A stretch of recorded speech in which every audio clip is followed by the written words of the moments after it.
Oh wow, check these clouds building. Good afternoon everybody, and welcome to Wild Earth this afternoon. And I'm just having a look at these rain clouds building, so I'm hoping, I have asked them very nicely to hold the rain off for us, so keep your fingers crossed that we'll get a full drive in this afternoon. And welcome on board Wendy this afternoon. My name's Tara, and joining me on camera this afternoon is Brian, and of course the thumb, see if you're quick enough to catch him. And back in front of control we have Andrew. And I forgot to say happy Valentine's Day this morning, so happy Valentine's Day wherever you are in the world. And we've got something special for you. Take a look over there.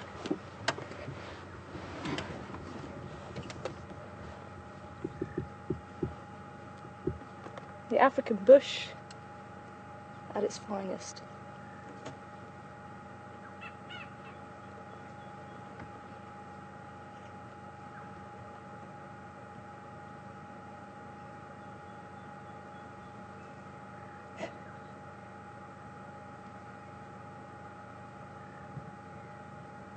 We have a leopard for you this afternoon, live on Wild Earth, and for me, Africa doesn't get any better than this. Well, actually, it does, especially today.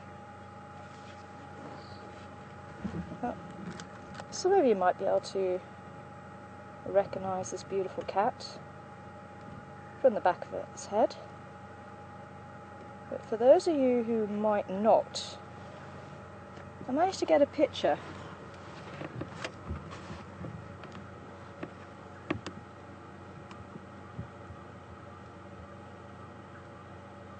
Now, I'm struggling with this one. I'm not sure who it is. Maybe you guys back home can email in through questions@wildearth.tv or #SafariLive and help me out. Who is this leopard? Happy Valentine's Day, everybody.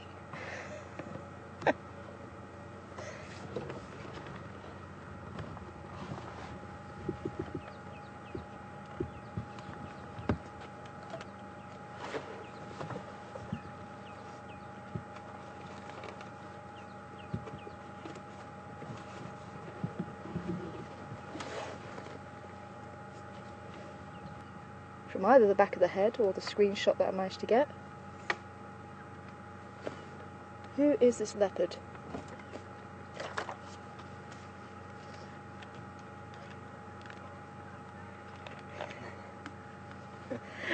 Oh, we have Raisa. She's becoming quite a leopard expert on the IDing. Well done, Raisa. You're very welcome.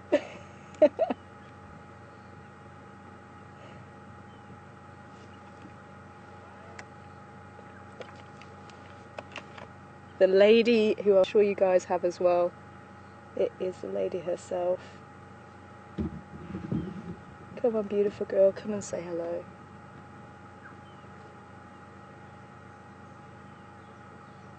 Oh, I was so excited, I was like a little girl.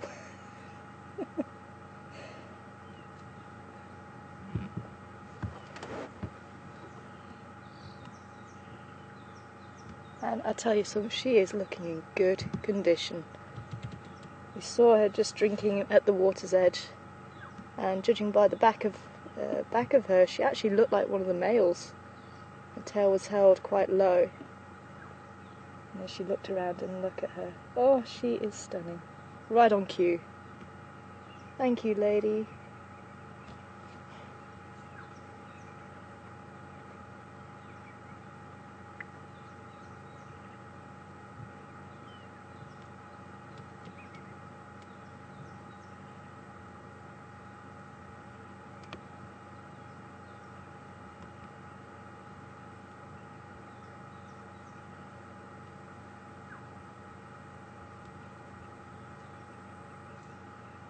Oh, how nice of her just to adjust herself.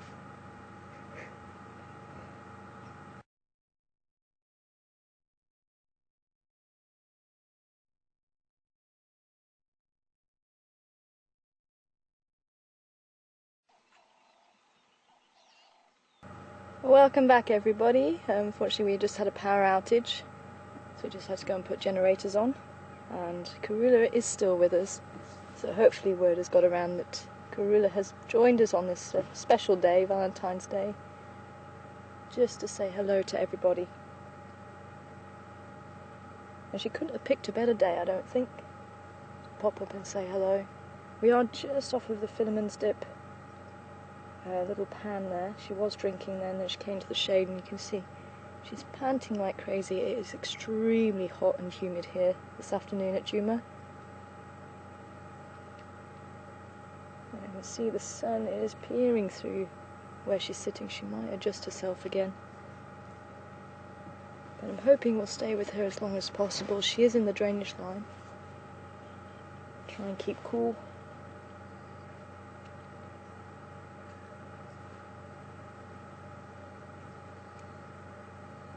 But what an absolute treat to have her on Wild Earth this afternoon.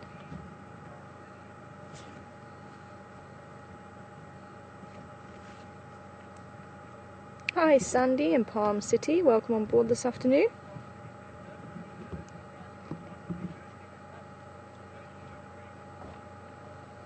And I couldn't see KARULA's belly too well, unfortunately.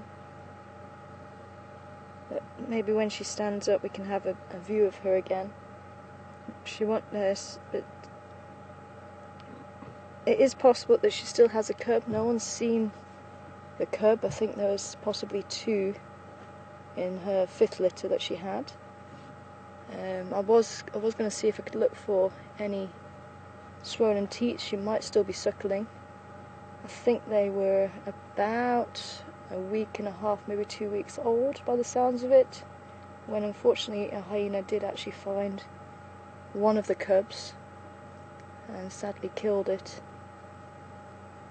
But we don't know what happened to the other cub. It might be that she was in the process of moving them. It might be the other cub was there and the hyenas didn't find it, or it could be that the hyenas found it later on as well. It is difficult to say. She won't be pregnant straight away. I think that happened when did it happen? January? Yeah, January. So usually if they've lost a litter, it's around 4 months or so when they start mating again.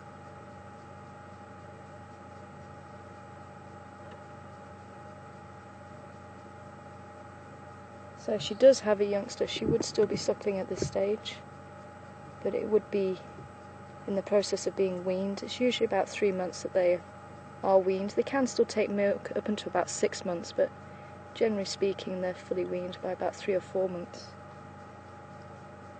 And for those of you not sure how you identify KARULA, she actually has the wow right across her face, in between her eyes, and she really is a wow cat. She blows your socks off what this cat is capable of.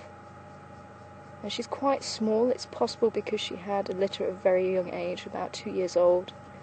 Even though they can breed at 2, usually it's closer to 3 years. But it may have stunted her growth having a litter. There you go. Hopefully you saw the wow across her forehead. And she is the dominant female in this area, the whole of the Djuma, or part of Djuma that we actually traverse, 1,000 hectares. She pretty much covers all of that as part of her territory, and then she has a little bit beyond the boundaries to the west and to the south. But generally speaking, she utilises this 1,000 hectares on a very regular basis.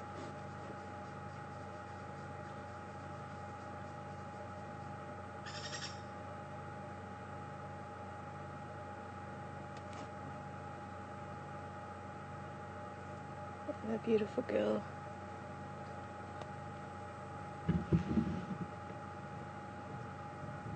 And what does make her so special is the fact that she has had 4 litters and reared those litters through to adulthood successfully. Now what's happened after adulthood is they've pretty much all survived. It's just Shavinzi we don't really know about what happened to her.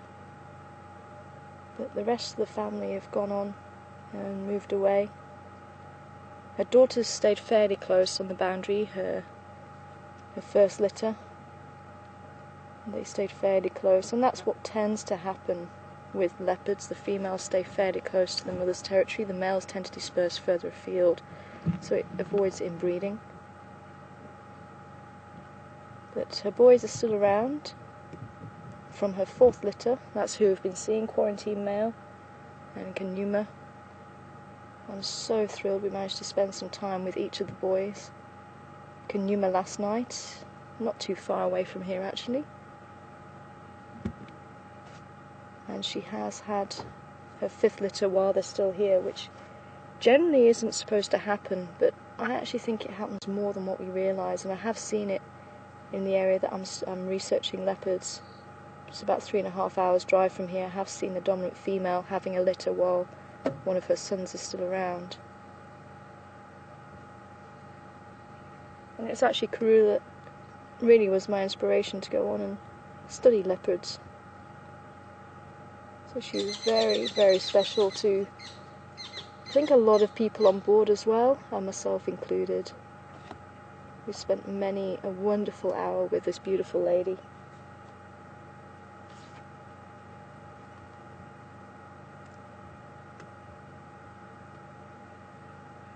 And she's about 11 years old now, so she's in her prime. And she is looking good.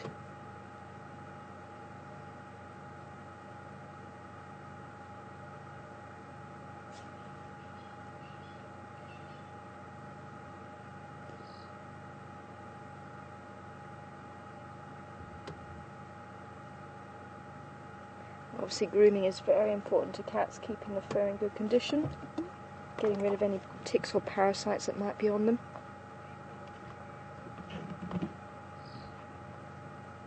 Hi Lisa, welcome on board this afternoon. Lisa wanting to know if KARULA's got a kill anywhere. Not that we've seen. It could be possible. But let's say we actually saw her drinking water. And it does look like there's a little bit of a pool behind her as well. Maybe the water just off the Filman's cut line is that little bit clearer and cleaner. But I haven't noticed a kill, but as I say, just because we haven't noticed it doesn't mean to say there isn't one around.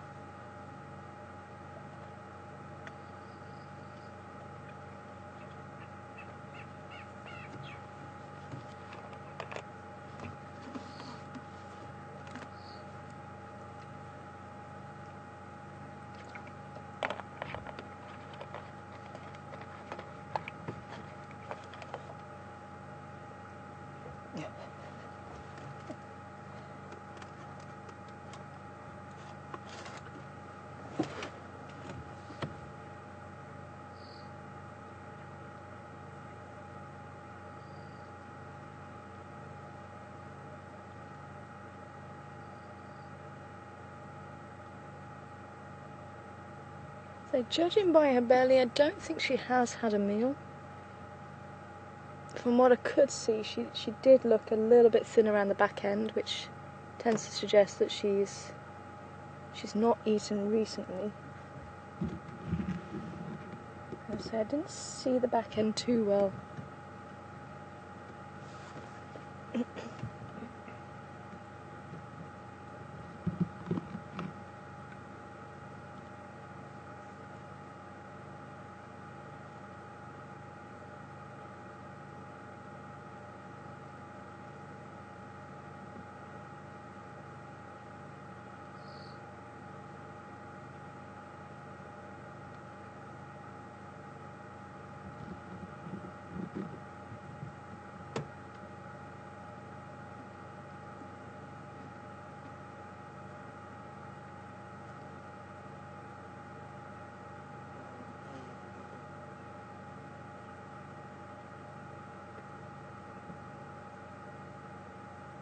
I think she's just very hot and bothered.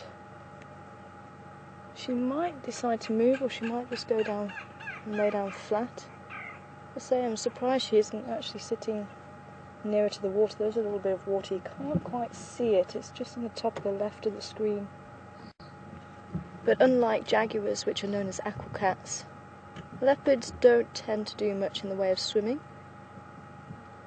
but they are capable of it. Yeah, there's a little bit of water there.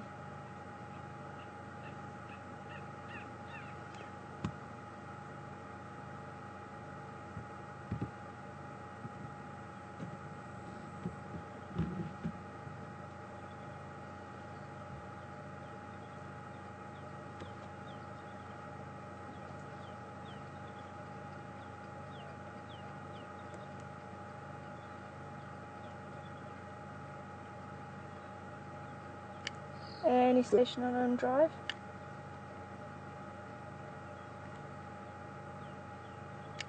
Any station can copy 1 Ingwe at Philemon's Dip.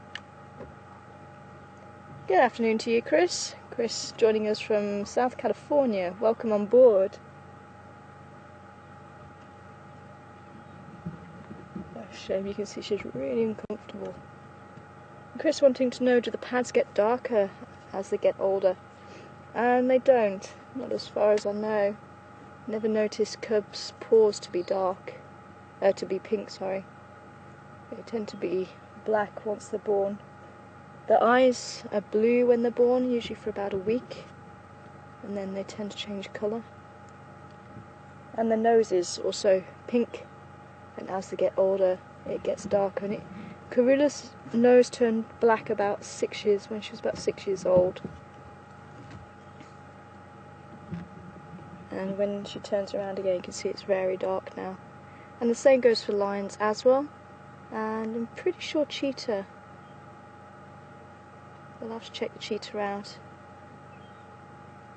But you can kind of guesstimate the age. It is going to be around the 6, 7, 8-year-old mark. You can see that sun shining on her. I'm surprised she's actually staying where she is.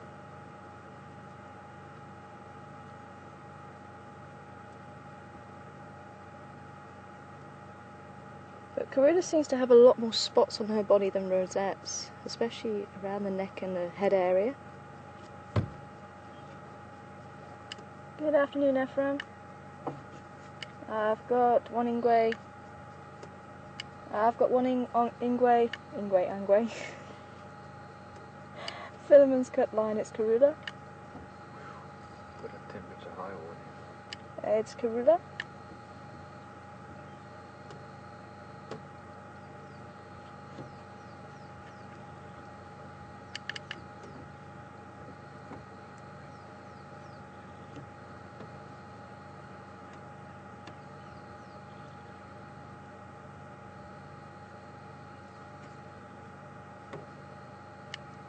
Yeah, I tried following the Nkonzas, headed through Sandy Patch, Sandbury North.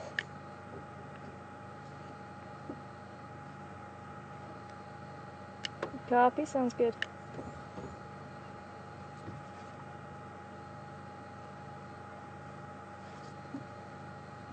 Lalapans.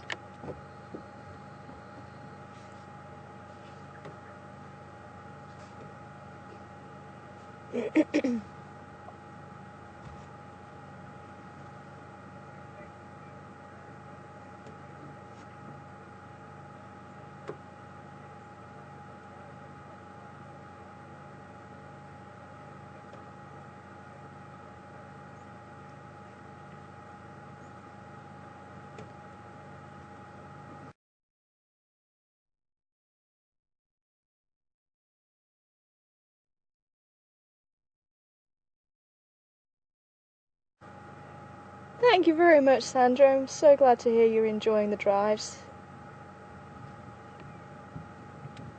And welcome on board this afternoon, and I hope you're enjoying this very special lady. Wherever you are in the world, whether you're in the freezing cold in Pennsylvania, I've seen the pictures, hopefully you're enjoying the African sun. And believe me, it is like a sauna here this afternoon, and that's why KARULA is panting like crazy. But relief will come soon, I hope. It will get a little bit cooler. The breeze is starting up again. We did have quite a lot of wind this morning. That's settled down quite a bit, but there is a lot of cloud still building, threatening to bring rain.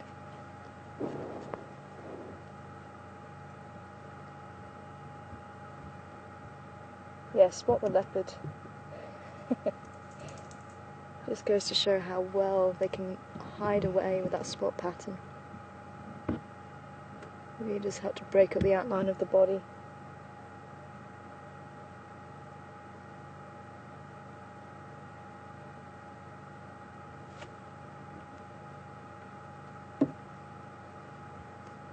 Now she does have a cub, this is normal, she will spend time away from the cub and she'll be hunting, she'll leave the cub somewhere where she feels it's safe, where there's lots of places for the cub to hide away. If there's any danger, the cub will start climbing trees. Oh, there's a nyala coming in. There's a nyala just in front of us. I wonder if she's going to hear it.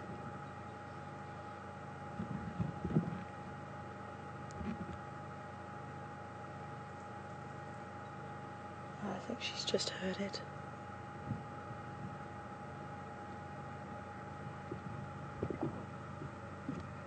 Just through there.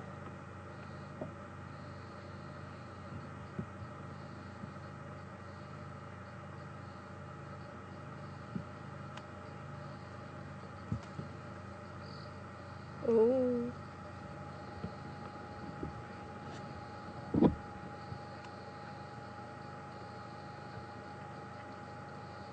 She is definitely interested. Look at that. Suddenly very alert. Welcome on board, Terry. Terry in New York. I suppose this is a far cry from New York, the urban jungle, to the South African savannah. And Terry wanted to know how many kills we have seen KARULA make. We haven't actually seen her make many, but she's very, very efficient. There she goes. Now I can't actually move, and as we may interfere with the hunt, I've just got to let her get on with it. And it's very thick bush just at the back here.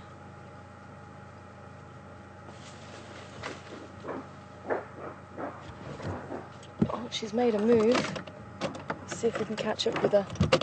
You can hear the barking. I don't know if she got anything, but this is what I mean. When KARULA goes, she goes. And it's actually been, I remember Mark seeing her. There was lions on the northern side of the quarantine. She was on the southern side. Herd of impala came to her. She was in and out like a shot. No sound at all. The lions didn't even know she was there. Very efficient. But did she get anything? I'm not sure. You can hear the nyala barking. Squirrel can see it.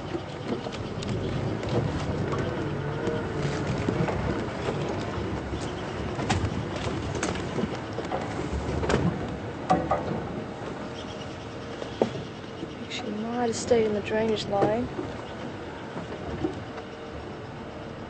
The nyala actually were just about here, so she might have come up this way to try and catch them.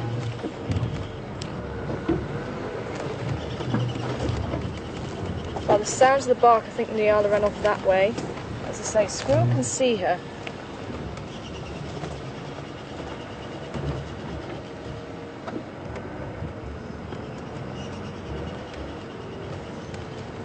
Let's try and get it towards. I think she might have stayed in that drainage line. Come back down. Ow! Scratch.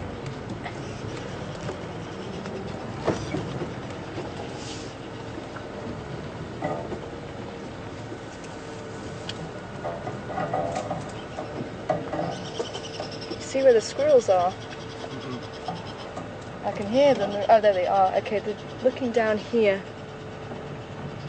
Can't be too far away from her.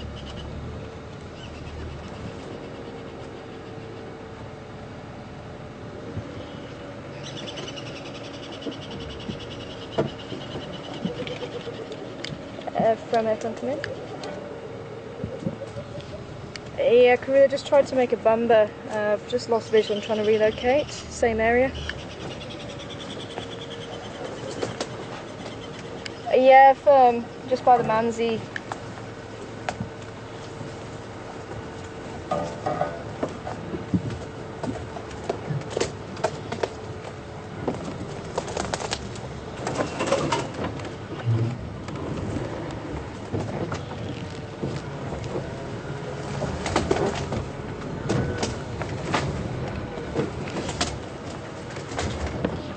And Terry, you did hear me right. There was quite a nasty storm, and KARULA actually took out about four impala that we know of, 4 or 5 of them, all in one night. And as I say, this cat is just incredible, absolutely incredible.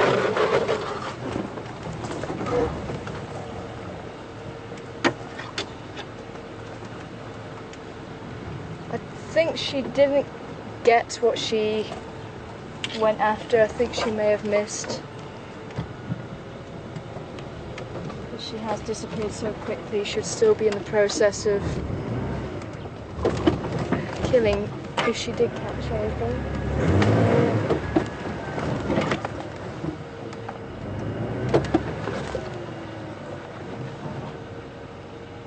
Suddenly starting to see a lot of movement from the birds, but not from KARULA.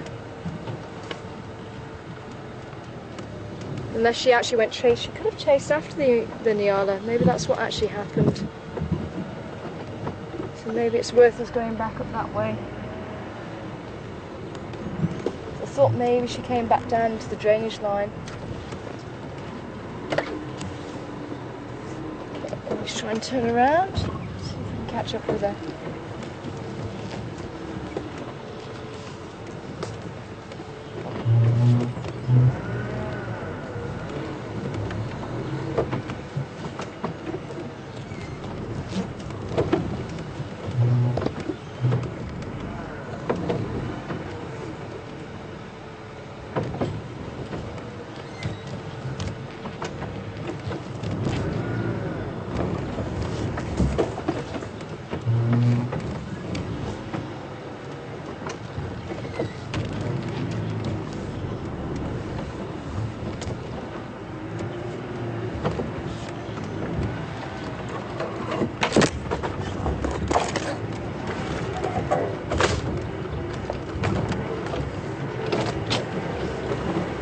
My new branch here.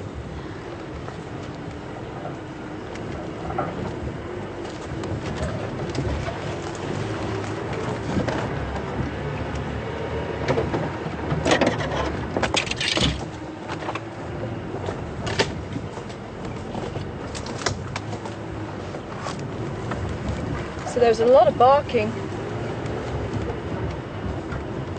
Hopefully you guys heard all the alarm calls from the Nyala.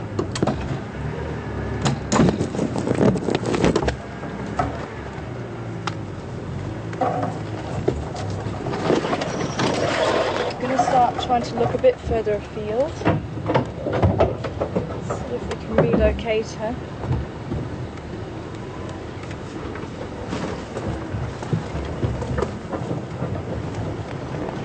So the barking sounded like it ran off, they ran off this way.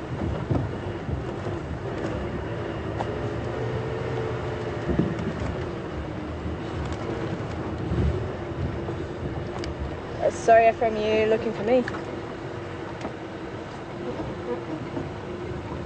Lutu so far. I'm on the 2 track from Fullerman's Cut Line now.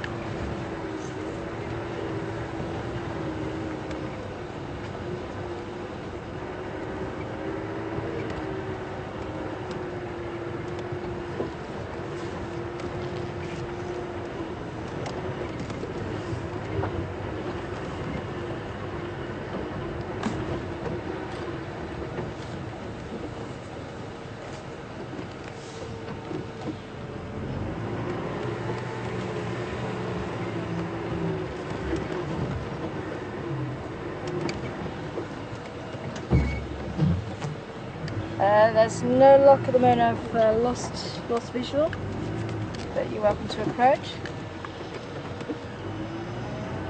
And if you come through onto the 2 track, you She may have found the north.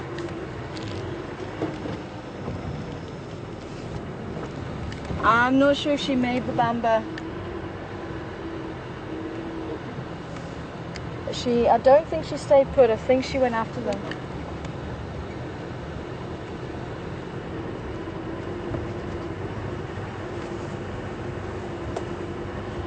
I've been down behind that drainage line.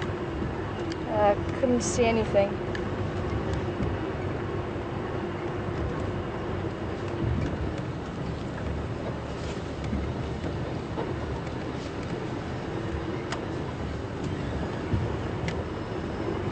Come on, lady, where did you go? Not hearing any other alarm calls.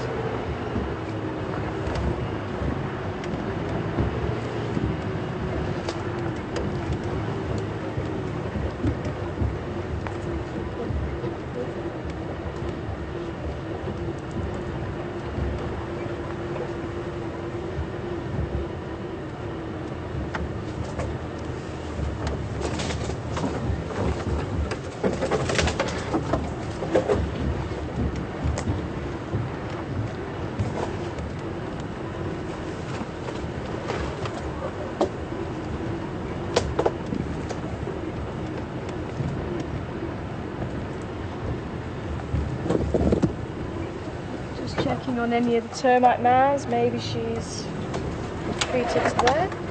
But I think it back to my theory that she didn't have a kill, but I will say it is KARULA.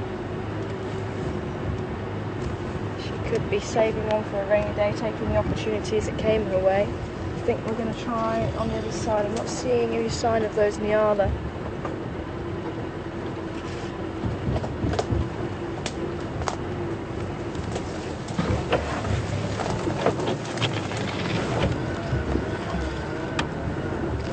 Welcome on board, Sandy.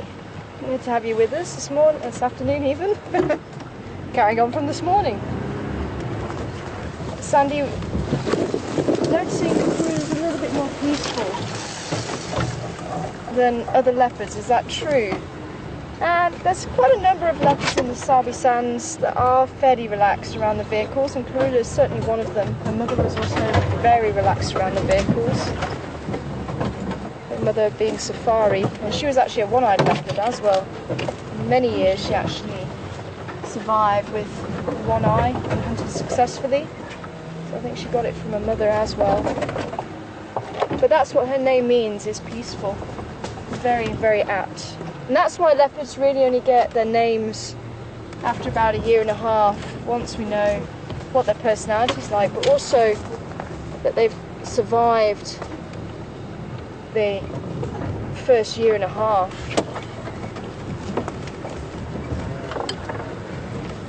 I'm just going to do a loop onto that 2-track area, just see if we can't locate where she has gone.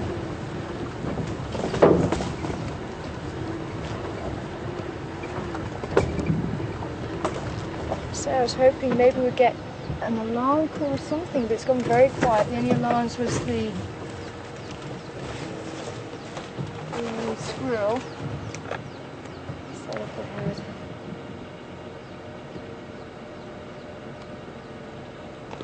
sound.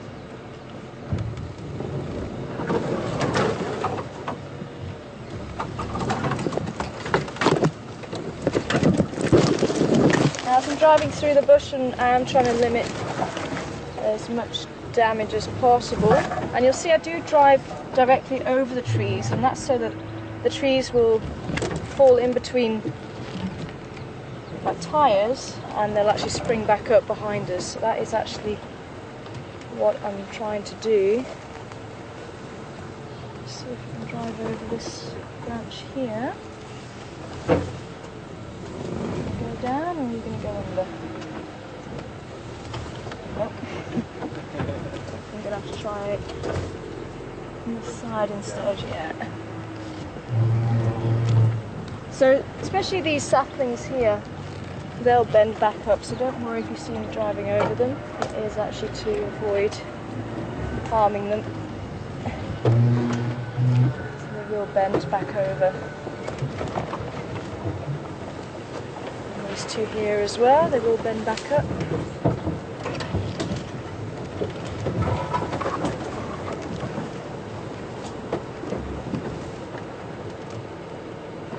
But no sign of Our Lady. Oh, can you see the Inyana? Well done. At least if we can find them, they might be looking back over the shoulder. At least might give us some direction as where she might be.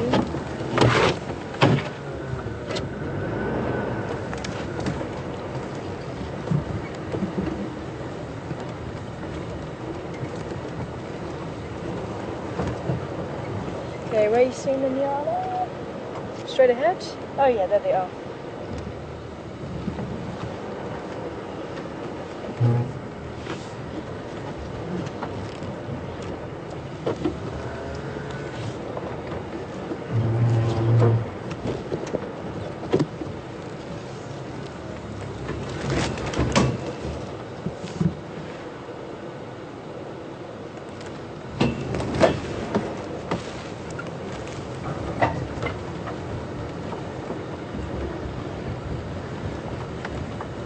Air from Smith. Any sign your side?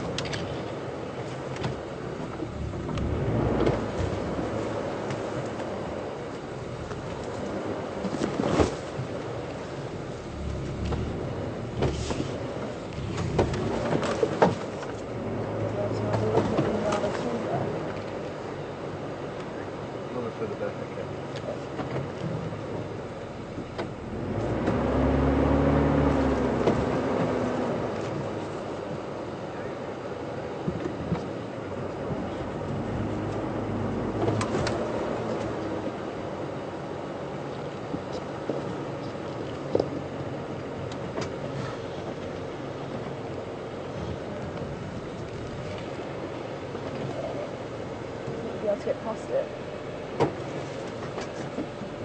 And get down.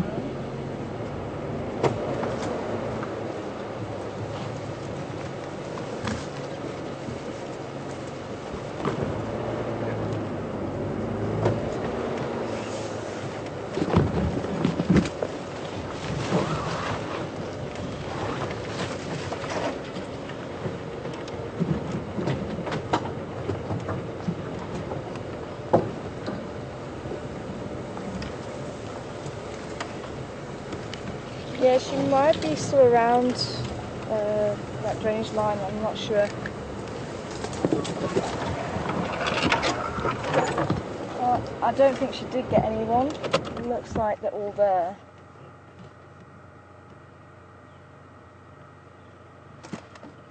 So I wonder where she went. She might have just stayed back and maybe she just stayed in that drainage line.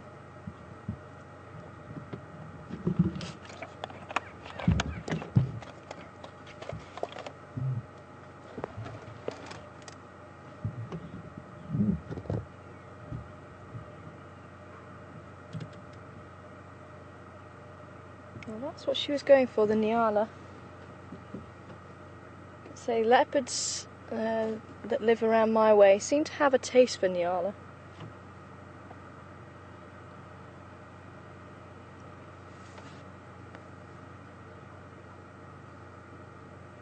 Well, I'm going to head back to the 2-track. We're not too far away from it now. Maybe just have another look around there, just to see if we can't pick her up again.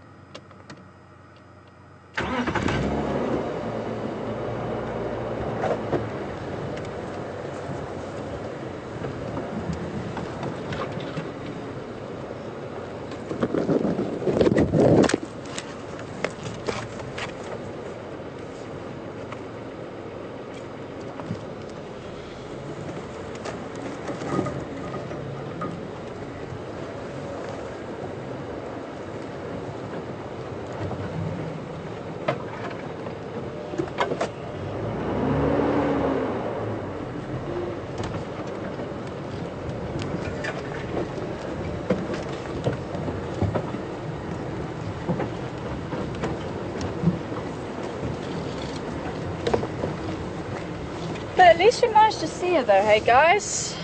Very, very cool. As I say, it is important not to interfere when an animal is trying to hunt, and had we have moved at that point, we would most certainly have interfered. And you can see how thick it is here. Don't move very quickly in this area, I tell you.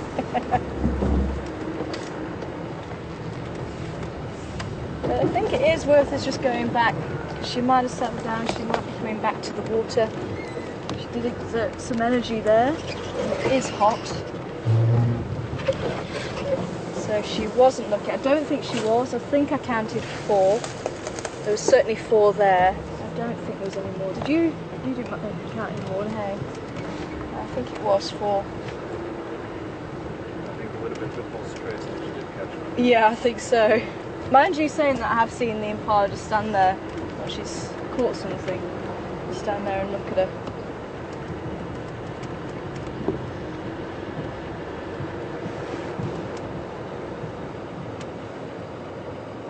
Okay.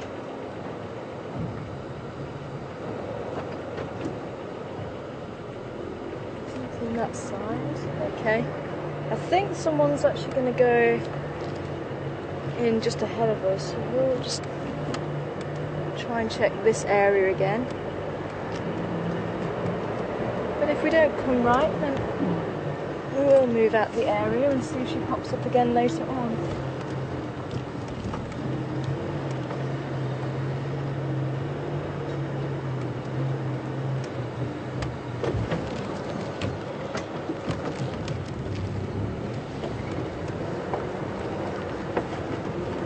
As I say, she doesn't hang around. If there is an opportunity, she takes it. And I think that's one of the reasons why she is so successful. And even when she's got cubs, she'll go and hunt. She may feed a little bit, otherwise she'll bring the cubs straight to the kill. And then she literally will go on and find the next meal. She really is something else.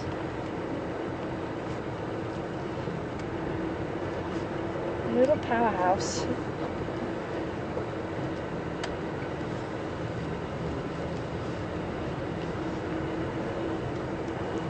Might be worth us just sitting where we were before and just seeing if she hasn't come back to that little spot.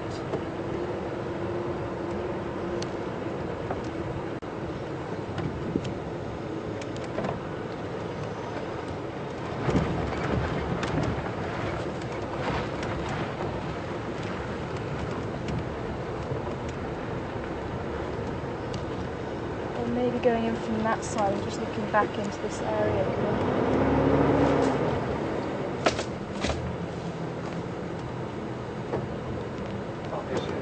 See her? Yeah. No ways.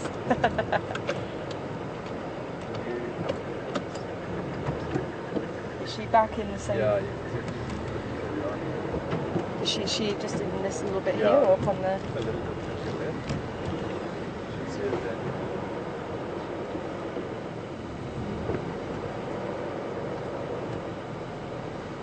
then. Somewhere in here. Oh, there she is. Well done. Oh, she just put her head up. Wow. I'm just wondering if we go back where we were. Do you think we'll be able to see her? With a try.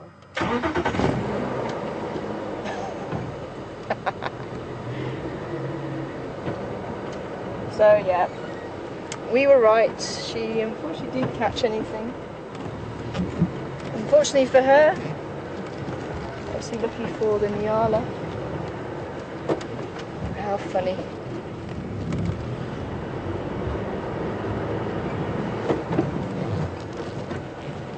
Let's have another view of her.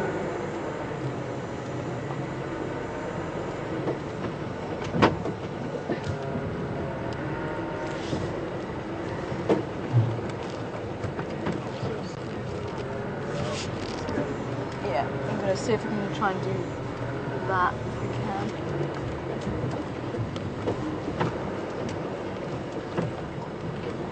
I'll turn in now, do you think? Is that branch going to be in the way?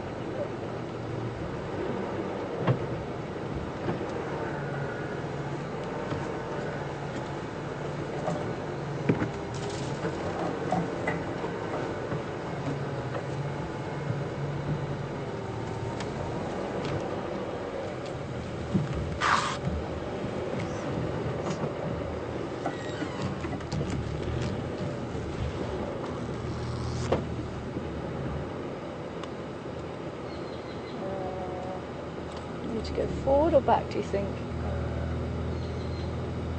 I'll say forward.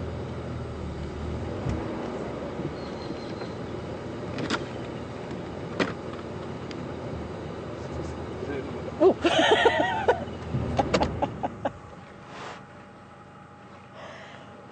Oh, there she is. There we go. Just through the bush there. Okay, I am going to have to radio in. Ephraim, we've just located again. We've just relocated.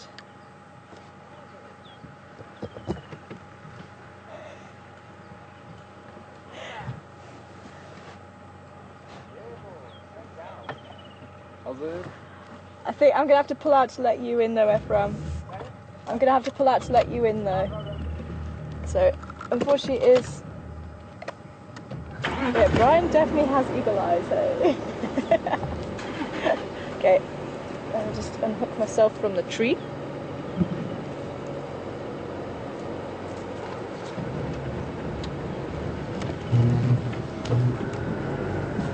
So, unfortunately,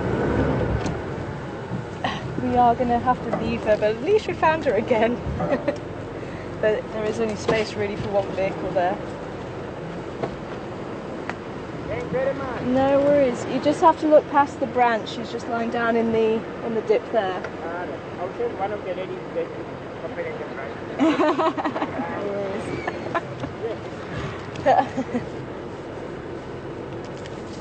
Stations. I'm handing over to Ephraim on the station the lock. In grey little pans next to Philemon's dip.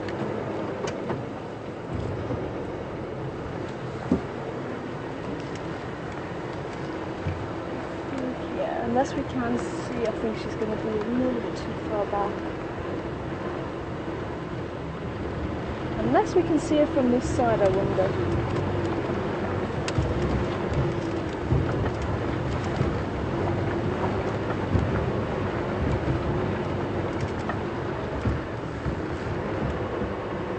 As I said, we would have stayed a little bit longer, but we did have a really nice view of her before.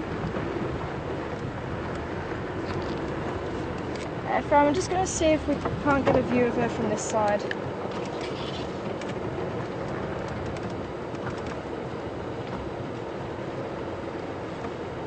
It might just be that we can actually view her from that side.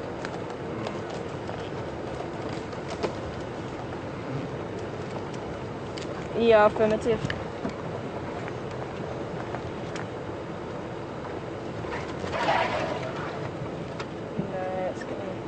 There's actually the dip and then the next dip there. Yeah, we can try. Maybe we'll see from that side.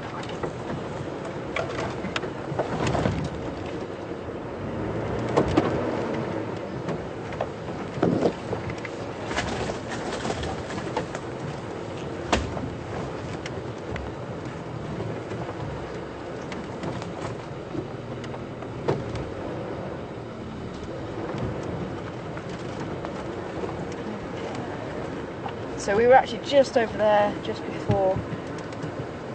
Yeah, she's going to be around that side somewhere. Can you see her?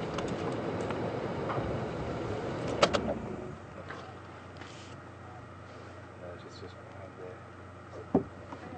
Yeah, go ahead.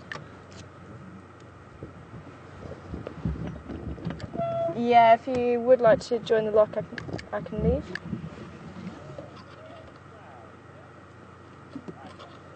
Oh, sorry, yeah, I am moving.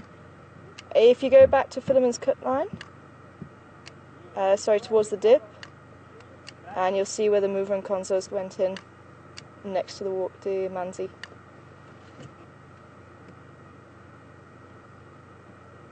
Not on the 2-track. You need to come back to the Ndlela.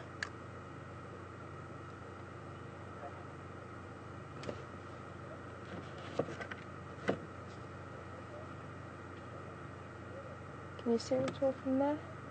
No? Do you think a bit of height? Because if I can pull in just there, I think that's as good as I'm going to be able to get you. That's right. Okay. just see if we can get you a bit of height.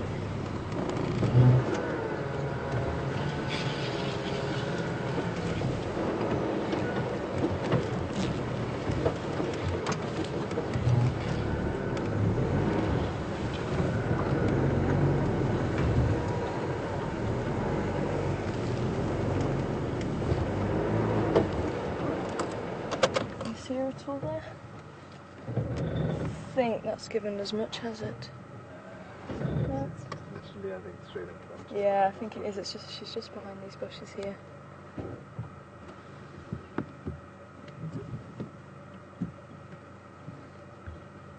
Yeah. Oh well, but at least we managed to get to see her, hey? Oh, absolutely wonderful. Absolutely fantastic. What a Valentine's present.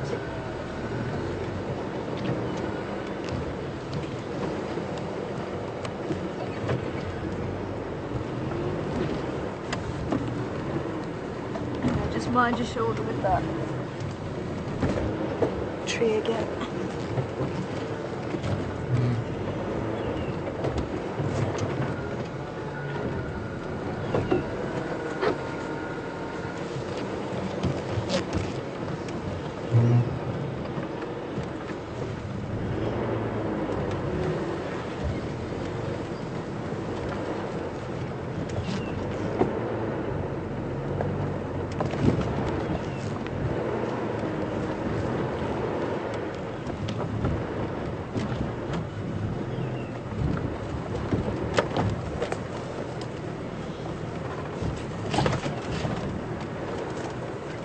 If everyone was thinking small, it helped.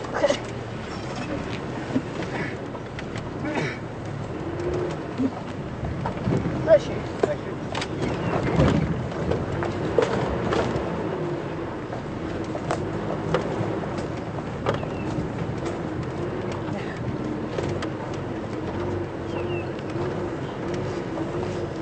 Okay.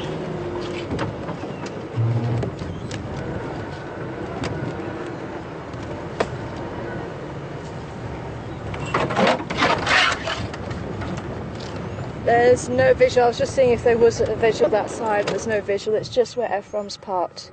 That's the only place you can actually see her. Yeah. Yeah, no worries. Alright. No problem. See you later.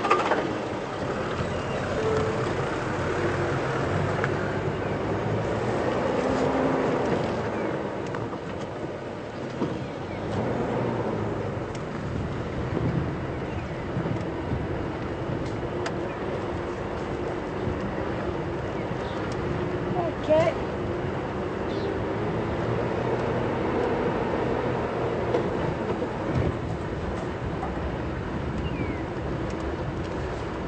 As I say, I'll keep my ear to the radio if there's another space, if she hasn't moved off, then we'll see if we can rejoin her a bit later on. But I think maybe let's head down towards the hyena den and just see what's going on down that side. But yeah, as I say, when I first saw her, I was like, oh, it's KARULA! Absolutely fantastic.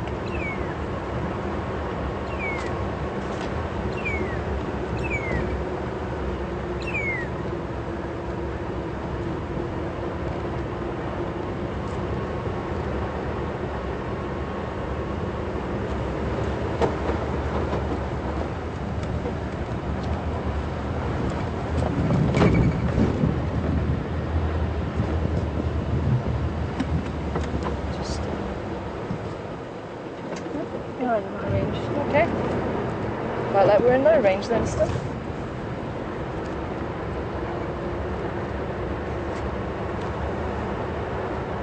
So KARULA must have heard our thoughts wanting to see her this afternoon. But so for those of you who are just joining us, that was KARULA, and she is the resident leopard here. And the way it works, if we do find a sighting, we do let everybody know. And everyone who was out on drive this afternoon has responded. You can see it really one vehicle that could get in there, so now the other vehicles I've approached, so we're giving them space so they can try and view her. and they do the same for us. So if they find a sighting, they radio it through, and they will also make the space for us, and that's how it works. It's working as a team, so that's why, as I say, we've had a really nice sighting of her. That's why I didn't stay with her too long once we relocate her. That's the thing, all the vehicles are still in the area wanting to try and see them.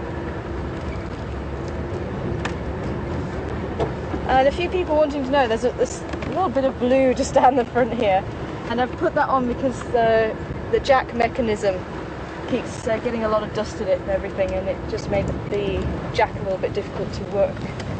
So I put a lot of Q20 on it and then just wrap the netting around it, and with it being blue it should blend in quite nicely as it's at the lower end of the spectrum, so animals don't tend to view the purples and the blues like we do.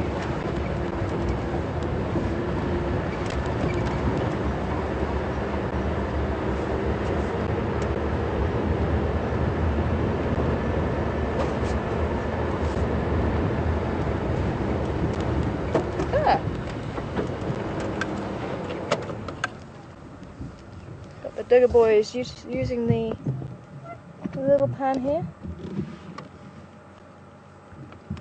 and it was actually just here, just in front of these buffalo where we found Djuma yesterday. So this is the little pan that is just before Pan.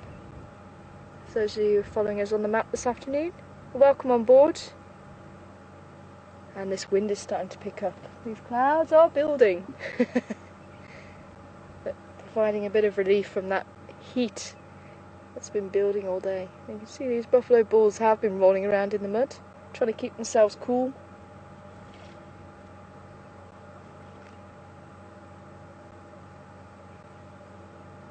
And I really don't blame them. But I think what I'm going to do is actually carry on heading down to the hyena den, because just in case it does start raining, I want to give everyone a chance to try and see those cubs. So as much as it is nice to sit with some buffaloes and chill out, I think we'll head down and then we'll start heading back, just in case this weather does change, because as I say, this wind is picking up.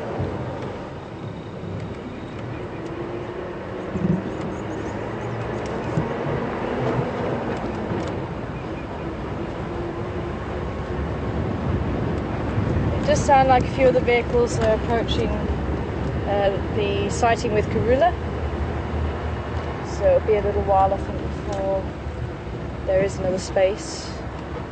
Hello, Hornbill. And this is why I was saying it was so special the other day to actually have the 3 hours with the quarantine male, because as I say, sometimes you don't get a chance to spend that long because there's other vehicles out on game drive.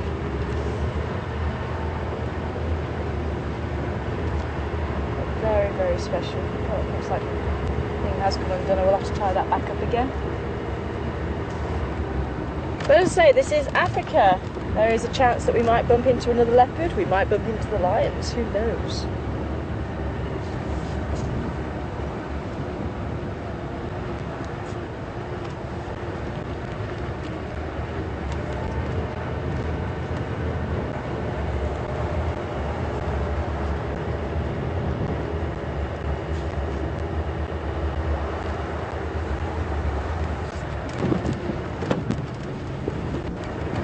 Hi, Sherry from Ohio. Welcome on board, Sherry. And Sherry wanting to know about leopards fishing. Apparently she's seen a documentary with a family of leopards that learned how to fish. Have I ever seen anything like that? And I haven't. I think the leopards here have stuck to the normal prey species. But there's nothing to say they wouldn't turn their attention to fish if the opportunity was there. And as I say, you saw KARULA. Opportunity to go after the Nyala was there, she took it.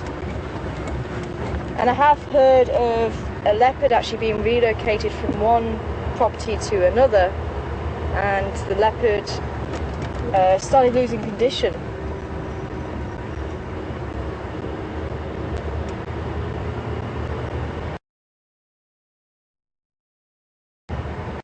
this poor leopard started losing condition, and the person who had taken the leopard said to the previous landlord, "Hey, this leopard's, there's something wrong."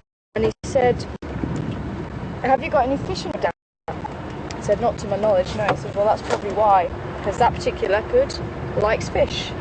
So if you put fish in your dam, the leopard would be fine, and true enough, the leopard was once it started fishing in the dam. So just like humans, they seem to have their preferences as well. One or two of the leopards.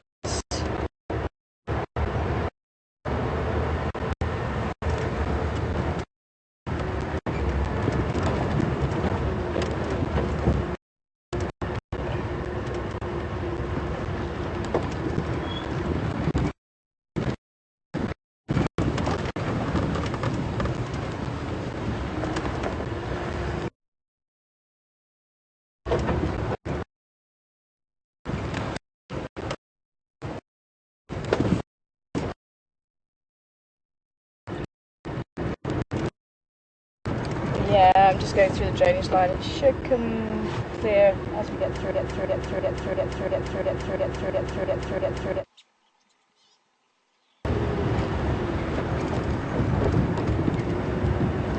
Welcome back, everybody. Unfortunately, you're going through that drainage line, we did lose you. But welcome back. And as I was saying about the leopard fishing, the leopard came right, and it's just like humans, they do have their preferences. And as I say, the leopards that I'm studying my side, there's one or two that do seem to prefer hunting the Nyala.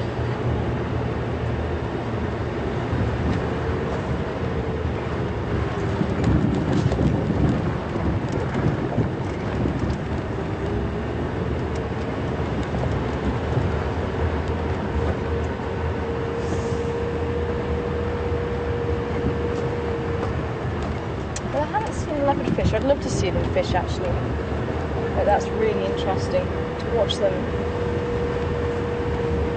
try and catch a fish. Ooh, wow, this wind is really picking up now. So we're actually on Mamba Road. We did head down Twin Dams Road past Chelapan, and now we're heading east along Mamba Road, and then we're going to cut down onto Cheetah Cliff Line and pop in on the hyenas, see how they're getting on. And then we'll start heading back towards Gary Dam, hopefully before this rain decides to fall. Huh? Ay. That's still a little bit high. It's still a little rain cloud. Little black rain cloud. But yeah, there's quite a bit building behind us also. This could be fun.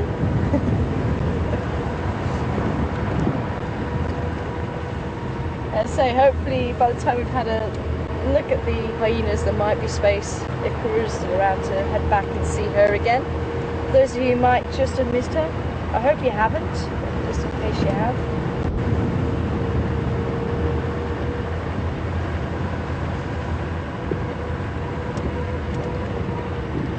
So she must have gone up after the Nyala, not got anything, and literally come back down again as we were driving around.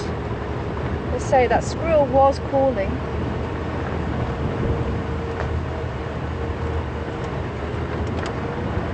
don't think she'd gone too far, but then it suddenly went very quiet.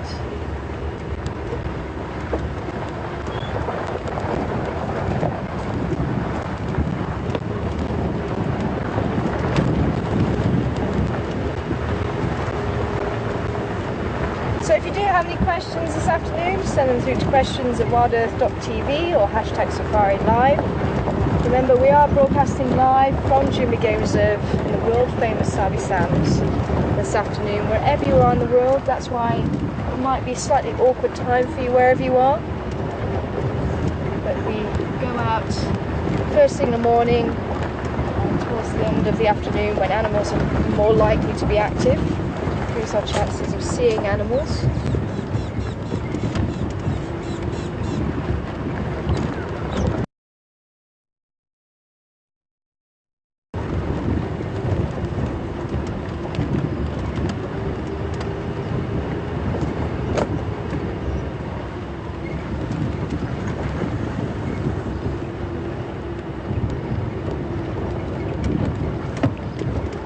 not looking too bad. But that is one thing that's amazing about the weather here in Africa. Sometimes it can be blue sky and literally storm cloud builds and bursts over you and then literally goes back to blue sky again. It's incredible. It can happen in a matter of a couple of hours. I think elephants have been playing with this pipe. Ooh, diadem. It was the black and white butterfly that was on the ground. That was the male diadem. The female looks like an African monarch. Oh, zebra up ahead. I can get past the low-lying branch. Just see it.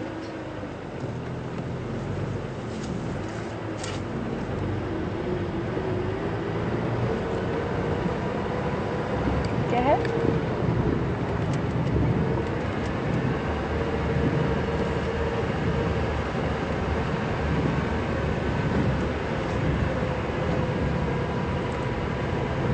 Hi, Larry in Florida. Welcome on board this afternoon. Hope you're enjoying your morning coffee with KARULA, and now a zebra. Zebras. Dazzler zebra crossing the road. That is the ultimate zebra crossing, isn't it?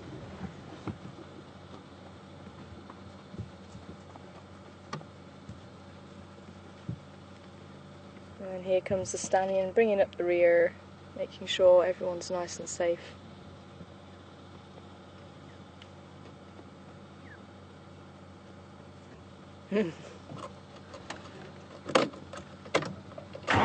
Zebras on parade for you this afternoon.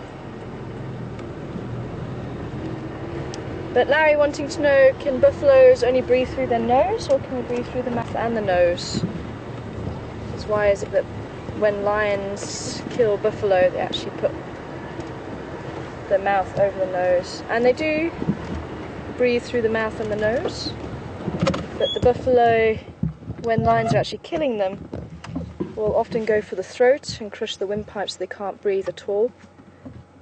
You might get one actually clamping down over the nose and the mouth, and they actually try and put the jaw over the nose and the mouth together to stop them breathing.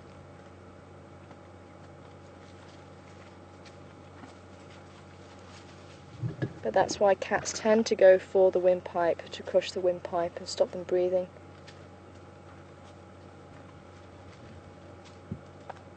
And the Dazzler zebra from the Djuma Game Reserve here in South Africa. You can see that shadow stripe really nicely. It sets them apart from other zebra. They are a type of plain zebra. Apparently now there's been a lot of messing around with the zebra names and who's related to who and everything, and hopefully they've settled down on the fact that these are plain zebra. There's 6 subspecies of plain zebra. The extinct guaca is one of them, and these they've now decided are in fact virtual zebra, because they thought virtual zebra were extinct in this area and that they were only found. Hey. And there's a nice bit of grass there that they want. Everybody wants. But it was just the birchals left up in East Africa, but now they've decided that they're actually not genetically different. So they are now virtual zebra, they have decided. So we've got virtual zebra, which is a subspecies of plain zebra, in front of you, until they decide that they change the names once again. Sharon in Pittsburgh, welcome on board, Sharon.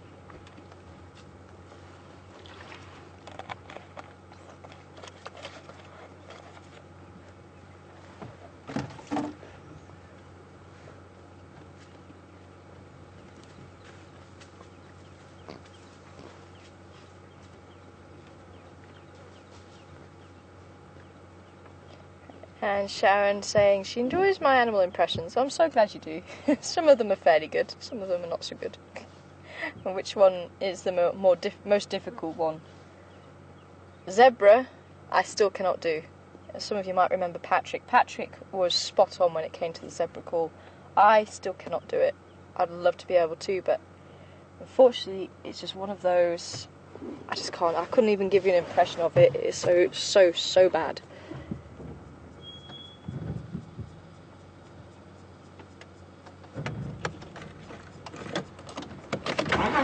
do their alarm call, they're snorting.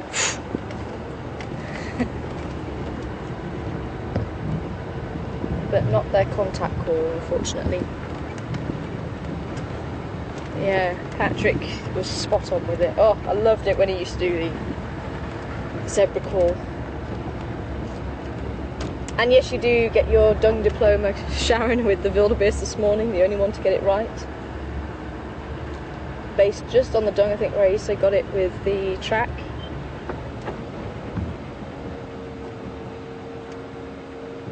See if I can get just a little bit ahead of them, get them walking again.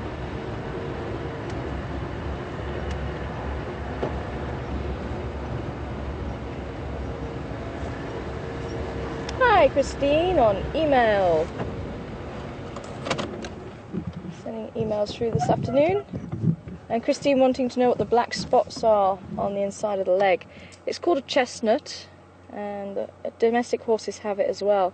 And I think it is just a hardening around that area, because quite often I think they rub, but maybe someone who is a horse person might be able to give us a little bit more detail about that chestnut. But I think that's why it's there. I think it's just a hardening of the skin, and it's just to stop it from rubbing in that area. But hopefully you can actually see it as they're walking. There you go, on the inside of the leg there, on the foreleg.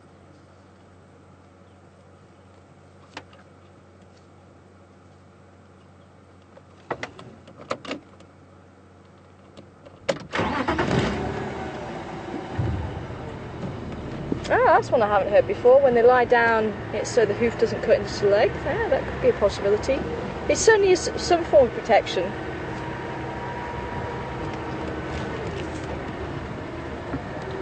But yeah, if you guys do know if that's the case, questions at WildEarthTV, #SafariLive.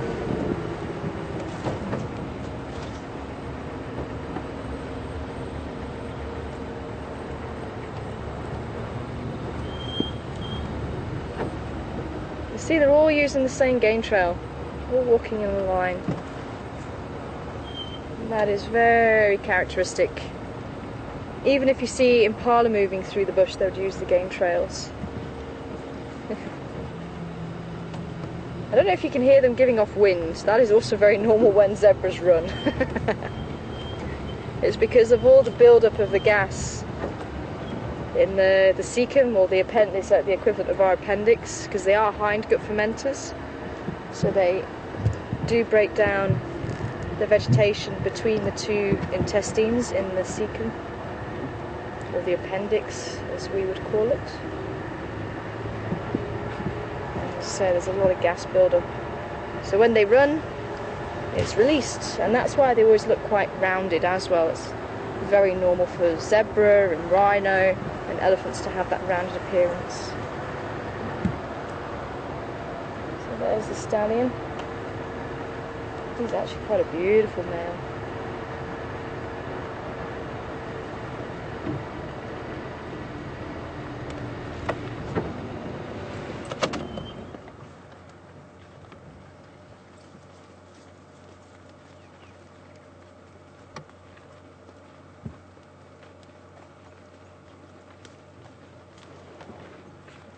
To be the sun by the looks of it. It's slightly smaller.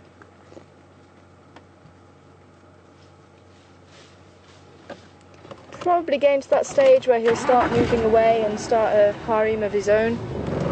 Zebra males will build up a herd, depending on how successful they are, maybe 4, 5 or 6 females.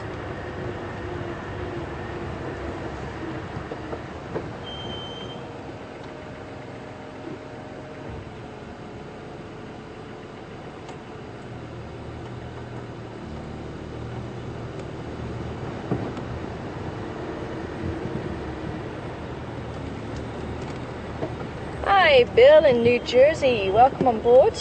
Why have zebras not been domesticated like horses have? Zebras seem to have a bit of a chip on their shoulder. I know the Hartman's mountain zebra, which is another species of zebra.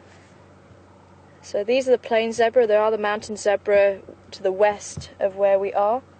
and the Hartmann's mountain zebra is another species. And the Hartmann's is quite a lot larger than this particular type of zebra, and they have quite a large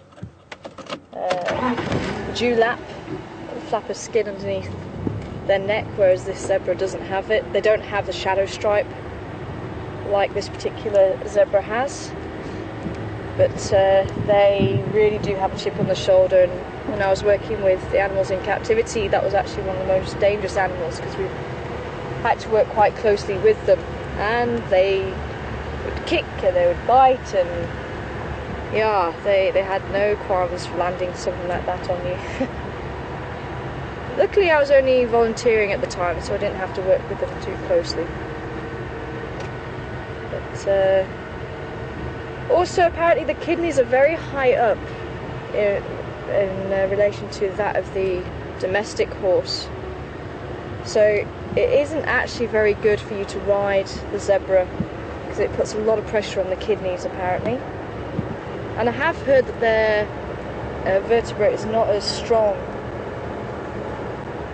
as a domestic horse, but you do get pictures of people actually domesticating zebra every so often. I think it was Rothschild who used to have two that would pull a bucky, or a buggy I think they're called, aren't they?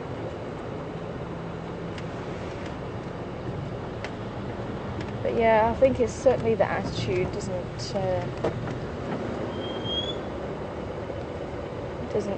bode well for domesticating them.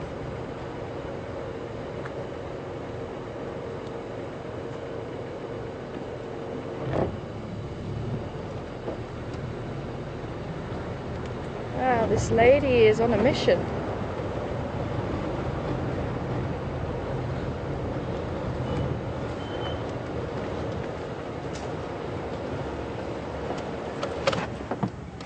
Trying to keep up with her. Check her. She's way ahead. I'm keeping up with her. Hi, Red Robin. Good to hear from you. Welcome on board this afternoon. Red Robin wanting to know about the zebra and how they actually make the families, the herds, and do they stay together throughout their lifetime. And once a male has actually built up his herd, they will stay together until that male can no longer look after them and another male might push him out. But apparently there's not as much fighting in this particular type of zebra as what you might think. You can hear the parrots calling, brown-headed parrots. But the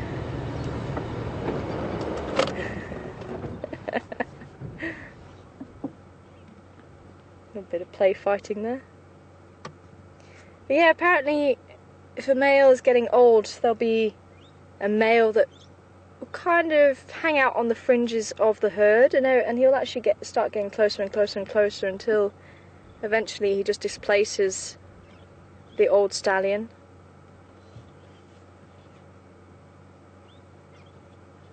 But when a stallion goes off to find, or to start his herd, when he leaves his maternal herd, he'll go off and look for females who are just coming into estrus for the first time, and the females will stand very erect and really announce the fact that they've come into estrus, and the males will all fight over her and try and steal her away and mate with her, and if she falls pregnant with that male then she'll stay. But they quite often don't fall pregnant until maybe a few cycles in, so it's very rare that she'll fall pregnant the first time, and each time she comes into estrus it'll be less and less, and once she falls pregnant she'll stay whichever stallion actually stole her away and mated with her at that point. And that's how he builds up his harem. You say if he's successful he may have 4 or 5, sometimes up to 6 females. So this stallion looks like he's got, I think, 3 females by what I saw on the rest of the offspring. So let's check in on our hyena mother.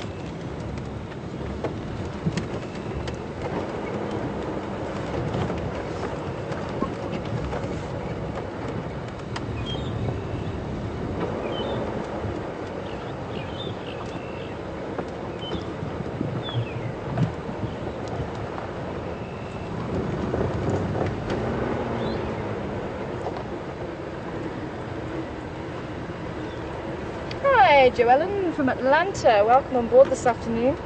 And Joellen wanting to know how successful our carnivores at catching zebra. Should be wondering why we haven't been seeing zebra. And this time of year the zebras do stay in their own herds. And then as it becomes drier and there's not as much food around, you will start to see the herds start congregating. It's quite a peaceful affair. Males seem to get on. But I would say probably it's difficult to say actually, you don't really hear of the lions in this area going after zebra. It tends to be the buffalo they go after. But lions can hunt zebra, leopards can hunt the foals. You don't tend to hear of leopards hunting adult zebra. They tend to be a little bit on the large side. Okay, and this is the hole that the mother's usually sitting at. But let's just try around the back because she has been alternating between the two holes. Anybody there? By the looks of it, unless she's away and the cubs are actually inside. But let's just try at the back here, just to see if she is using this hole.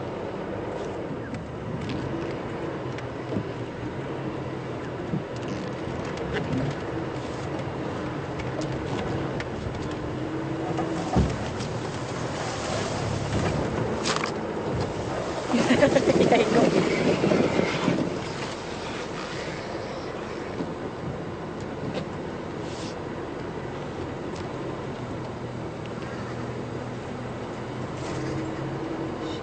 No, she's not there either.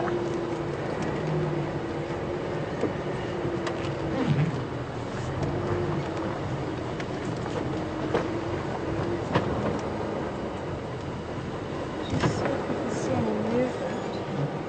Could be the cubs are hiding away in the hole. Let's see if we can't see anything inside there.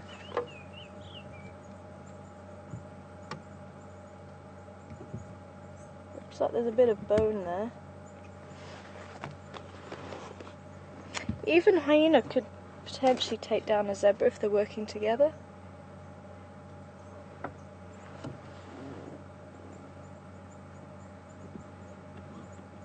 Can't see anything that side. Oh, nothing inside there. No. You can see now. Oh yeah.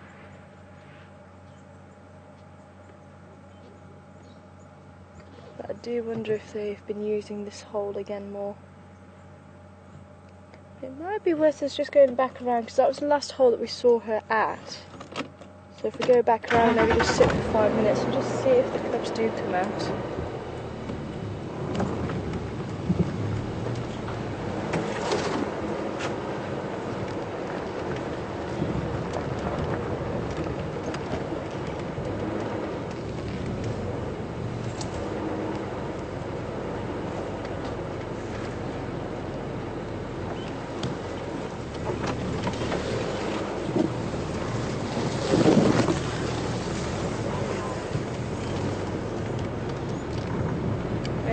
From Smith. Do you still have visual on her?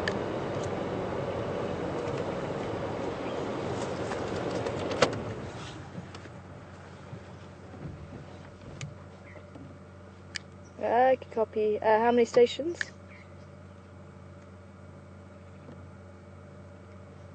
No, Matati, if you can let me know when you are wanting to pull out, that'd be great.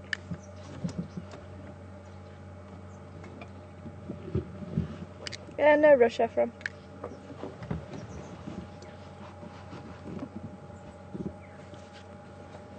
Go ahead.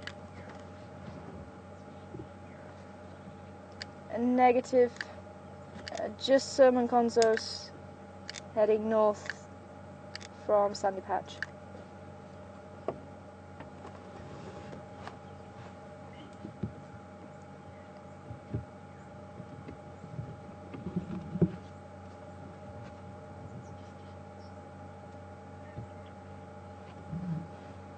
So Happy Cub, welcome on board to you this afternoon.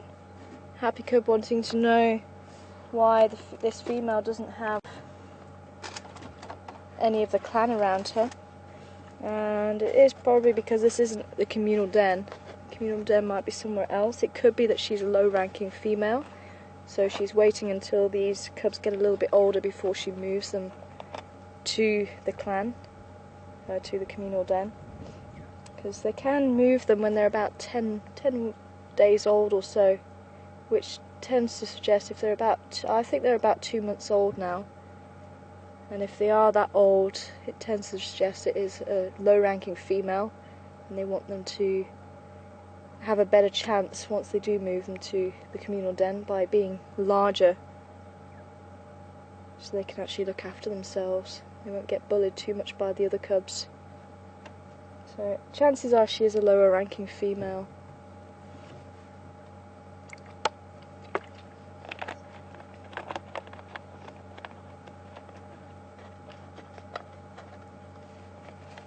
As I say, once the cubs get a little bit older, they may start coming out and wandering around without Mum being here. Little Bella was quite bold, I think, and she was doing that when Mum was around, but still quite far from the hole. But I think these two are keeping well back and well hidden, which is their survival strategy. So I don't think Mum is around here at the moment, and that's why they are in the hole, keeping out of sight, and that's why they are black in colour, so that if there is any predators around they can't see them very easily. But worth a try. So we're gonna continue on, and it sounds like Karula's made her way down towards Treehouse Dam. So I think what we're gonna do, we're gonna take Gowrie Main. So we might lose you going through the dip, but we can take Gowrie Main all the way up to Weaver's Nest Road. So hopefully we won't lose you for too long if we do go through the dip. And by the time we get that side, there might be space for us to rejoin Karula. I'm sure a lot of you would like to try and join her. I know I would as well. But we'll see what else we meet along the way. But at least we start heading back, because look at this cloud here. It is looking very dark above us. So that humidity is climbing. But as I say, it is slightly cooler than what it was. A little bit more relief now. Certainly.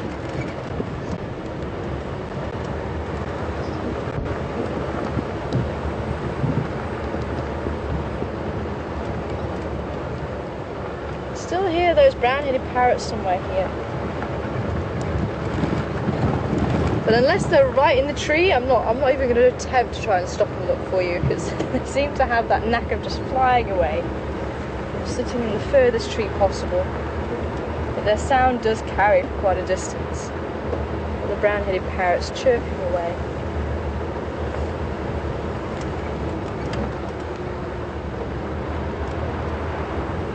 Just hoping we'll get one close to the road.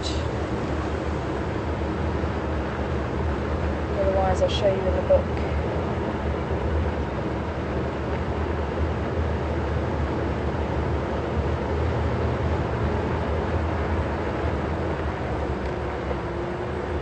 So we did have an update for you as well, for those of you who weren't able to join us on this morning's drive. The Matimbas crossed over from the western side somewhere around Voyatella access this morning. We did have a look around there for tracks. I had one or two tracks that led north on Sandy Patch, but we weren't able to excuse me, relocate them. But we may see if we can have another go if we're able to check in at Karula again, and then maybe head up that way and see if they're around. But I wouldn't be surprised if they haven't already gone through into Buffelshoek, because they kind of did that cut.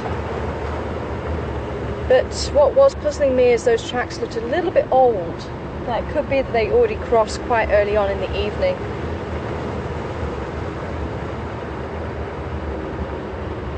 Oh! Some people are thinking they saw a hyena in which hole? The one where we could see into nicely.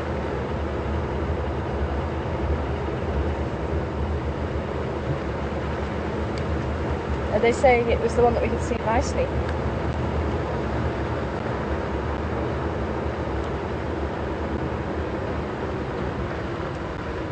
We might have missed something on the... Yeah, okay, so some people saying they thought they saw an eye in the den. I must admit I didn't see anything with the binoculars, but I didn't see anything that looked like an eye on the screen. But maybe we just missed it.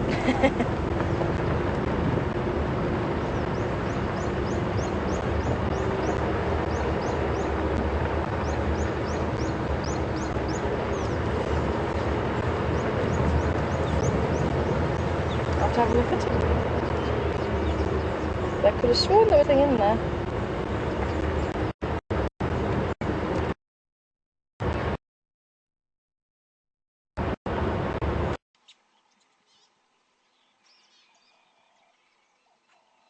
I'll show you the brown-headed parrot. See it? We just saw some carmine beaters as well. 227.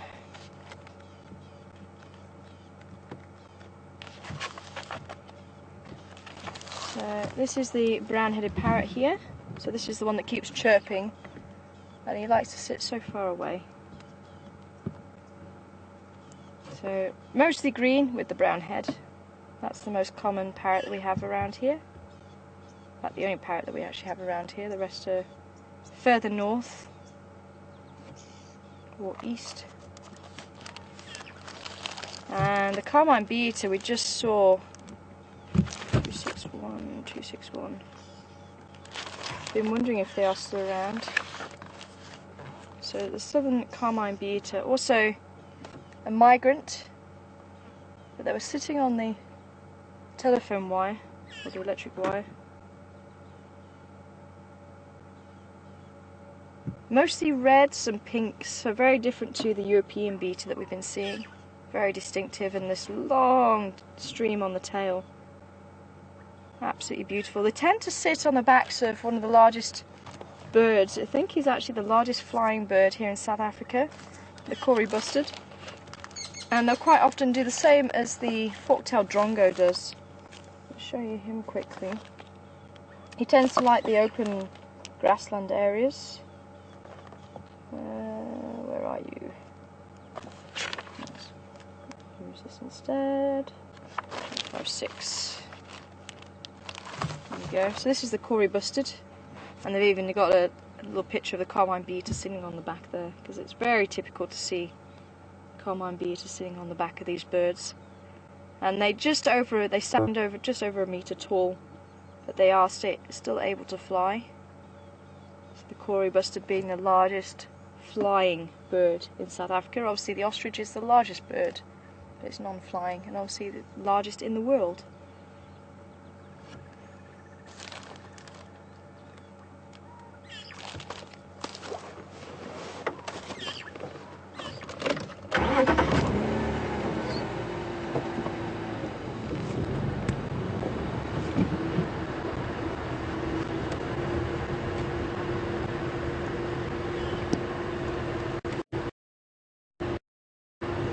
Okay, so we're not too far away where the vehicles have, I think she...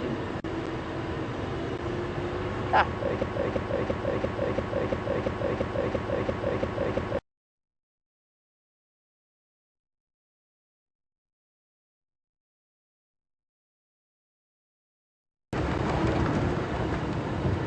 Welcome back everybody. So I think we went through a slight signal drop.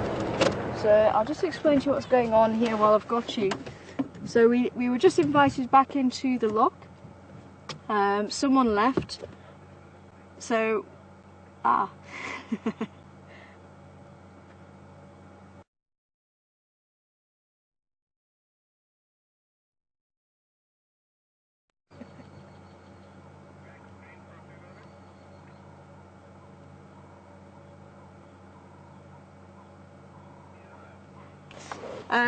so yeah, so basically what's happened, we just got invited back into the sighting, and literally you could see the vehicles just at the top of the hill, and they said no, she's just cut into this bush here. So it sounds like someone is following her through the bush. So I've been told maybe take Elephant School Road onto Twin Dams and just see if she pops out there. I think the other vehicle is following behind her. From what I can gather, I think the other vehicle has gone around the other side, trying to come in from the top. Go ahead.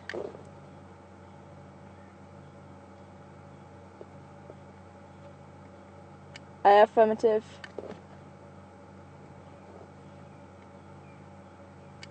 Yeah, to the north, towards Sydney's. Towards Sydney's. Ephraim, which station is still with KARULA?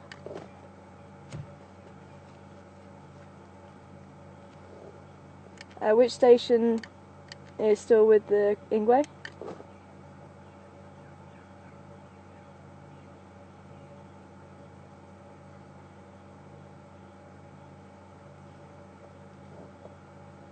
Okay, copy, thank you.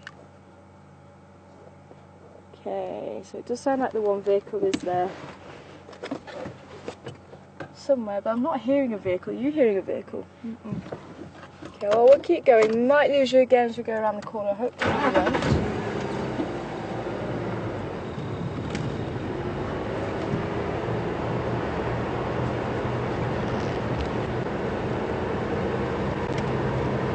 Oh, just literally as we got there though. Disappearing into the bush there.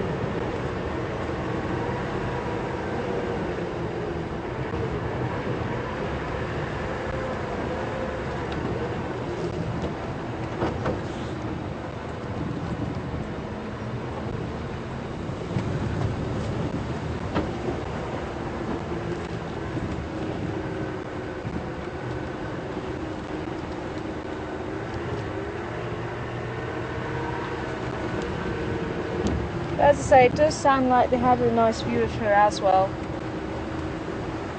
And one thing we've always got to remember is that there are people here that are paying to be here, and this might be their once in a lifetime opportunity to see a leopard in real life. And obviously we have that luxury of trying to find her again tomorrow. So that's why we always try and make space for everybody. Because you never know, it might just be their one trip to Africa to experience this. And let's say we did have a very nice view of her earlier on. But it would be nice to catch up with her again. But if not, then as I say, we can always try again tomorrow.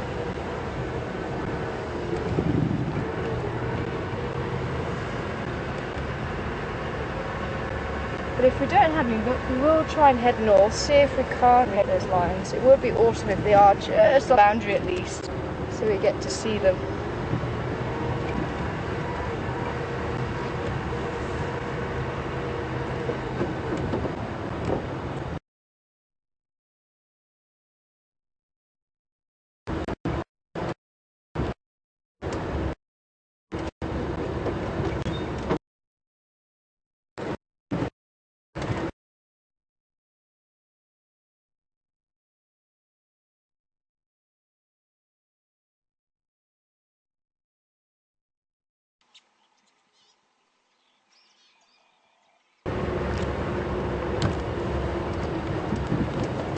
Welcome back everybody.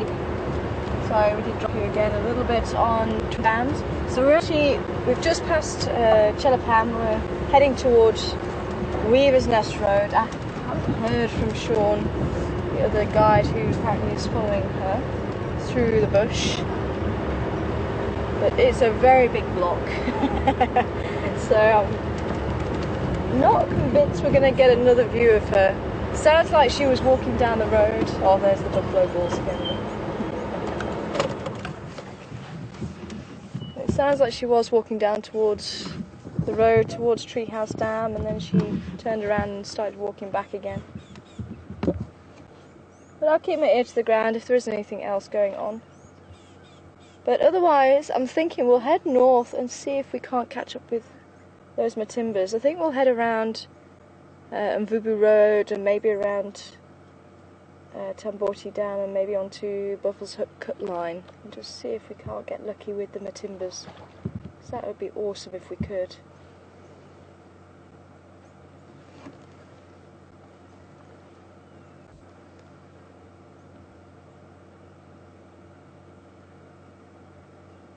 Mountain off the high feld, and then remember we in the low feld, and as the air starts to descend off of the escarpment, it starts increasing. Every 100-meter drop it increases by 1 degree, so that wind actually makes you feel like you're in an oven, and we could certainly feel the heat from it as we were driving up Twin Dams Road just now.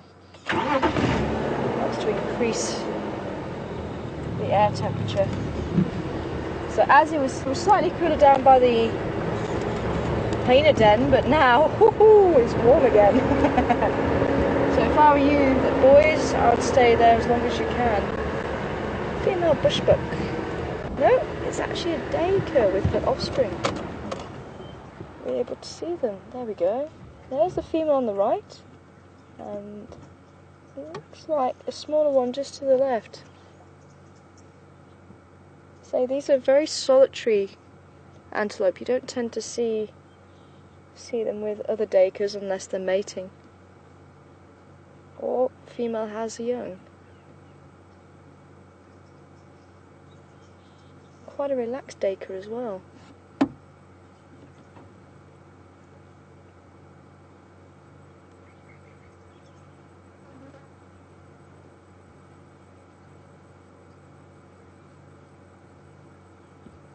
So this was the strange antelope that does like to eat caterpillars and fungus and even young birds if they're on the ground.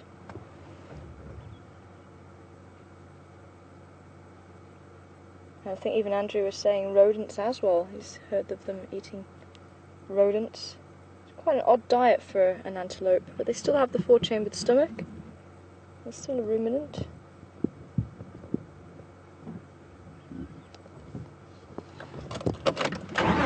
Just a very odd diet for a ruminant.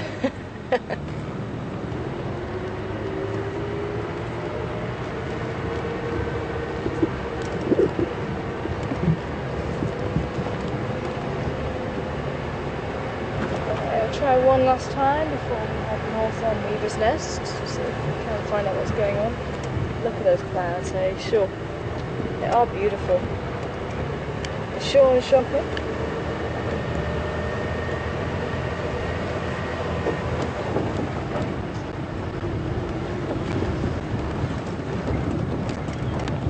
He's dropped off the planet.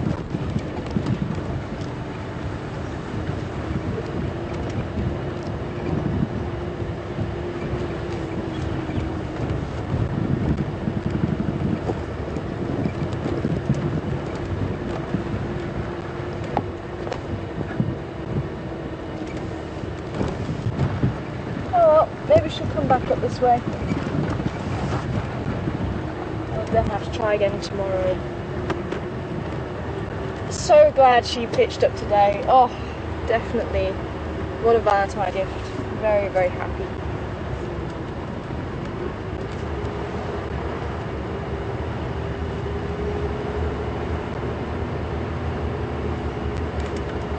So I think we're going to take Vubu Road, head north, and then head west.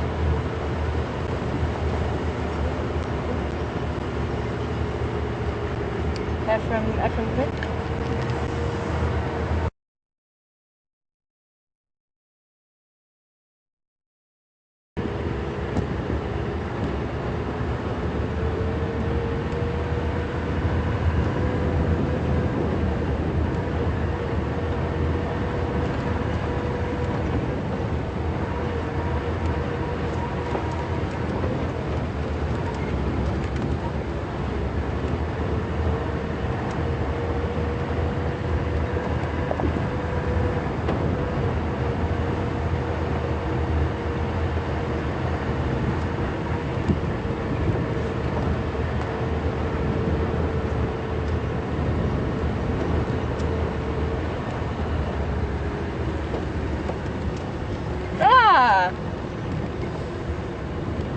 Ah, there we go. It's actually Brenda. Thanks, Brenda. Thinking very, very odd name.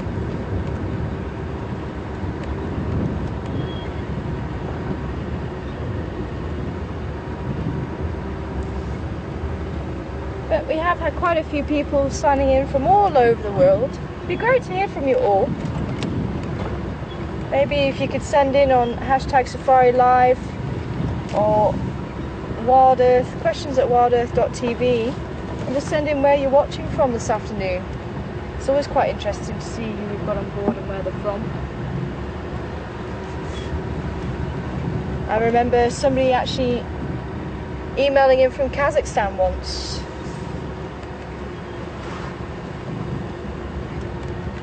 There's the herd of impala.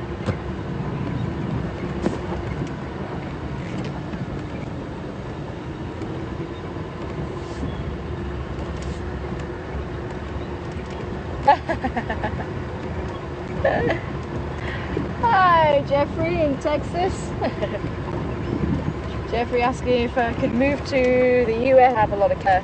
Yeah, but really, there's a lot of papers about the cougar, otherwise known as a puma or mountain lion. It's got several different names, and they actually use spore to monitor them quite a lot, and they also use the camera traps. Oh, that's what I was going to do. I was going to try the camera traps that I use. Excitement of KARULA. I totally forgot about that. Just quickly show you. This is actually one of the camera traps that we use. You can see they're quite small. They're camouflaged. I say the technology is just amazing nowadays, and price is constantly coming down. But these are the sensors. These are the infrared sensors, and they sense any movement or heat. But they're passive, so there's no beam that the animal has to break. They're just the sensors. And then this is the lens, and then this up here is the infrared flash. Okay, you can see it's quite a neat little device. And then actually, if you open it up at the back, it opens up, and then you have the screen. So you can potentially check your pictures in the field, but sometimes these cameras take like 1,000 pictures. Sometimes just of grass, sometimes not. But yeah, that's what we use to actually monitor the leopards with. I say, quite a neat little contraption, hey?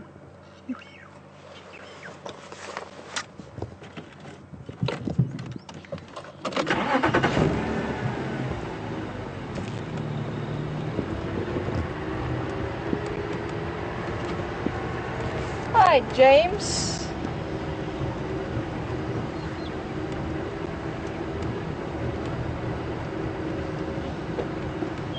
Wow, quite a few questions all in one, so hopefully I've got all of them.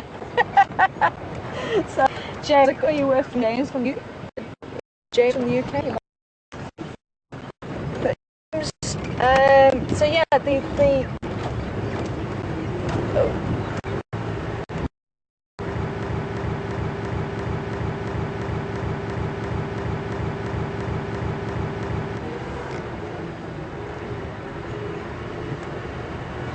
Ah, it's James from Kansas City.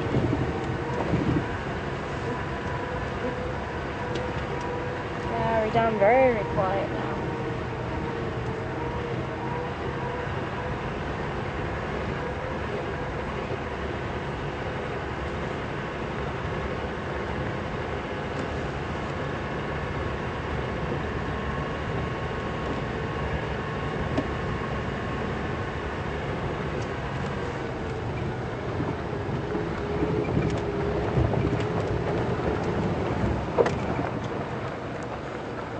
Okay, just checking for any tracks here. Not too much. What's been going on? The hippo's left the water. It's very quiet.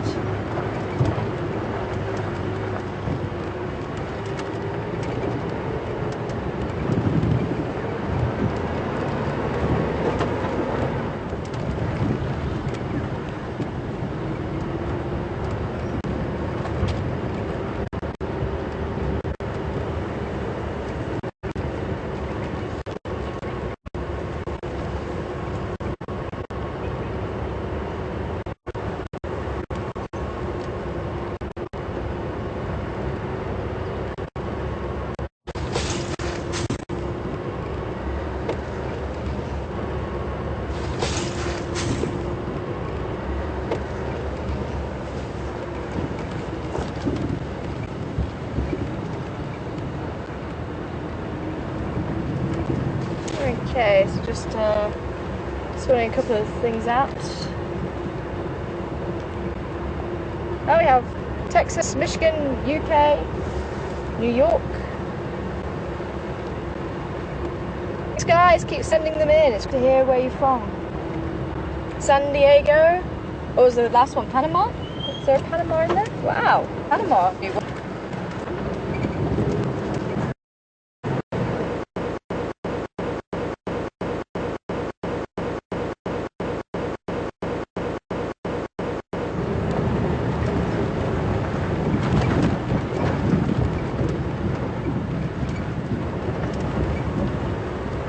Canada, California, Pennsylvania, Israel, Colorado, Montreal, Illinois. Wow, we've got lots of people.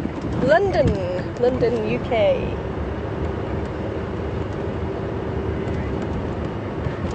Missouri, Somerset in the UK as well. Wow, we've really got quite a wide spread. Boston.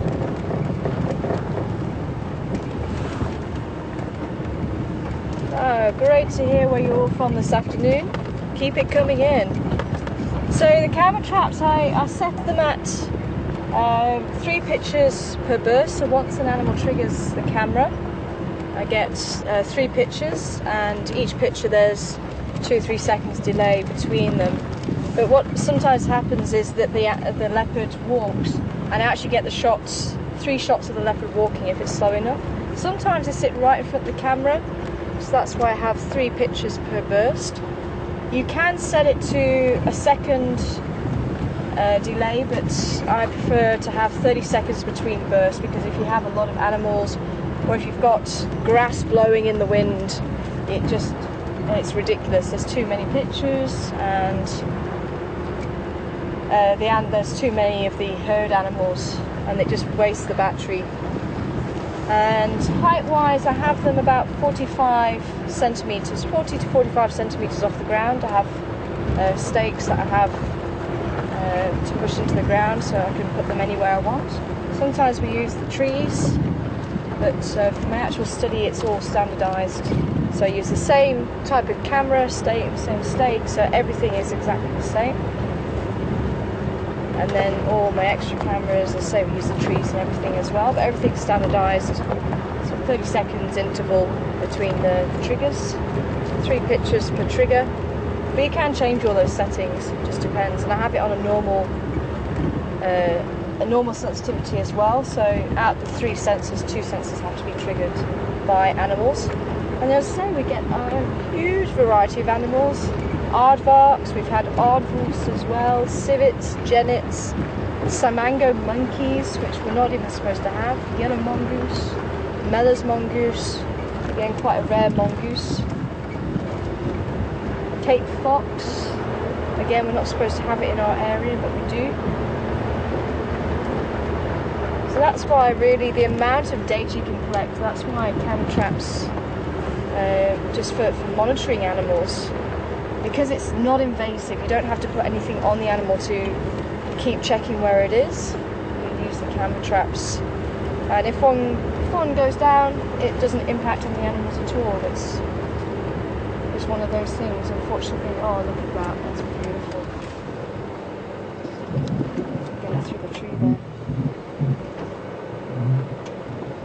Does that work for you? The sunset here in South Africa.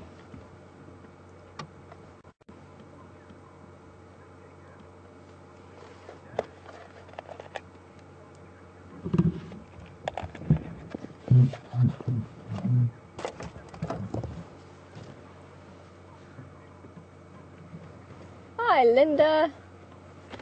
Linda in Dallas. Linda actually does have one of my camera traps, and that's how I've built up all the camera trap network.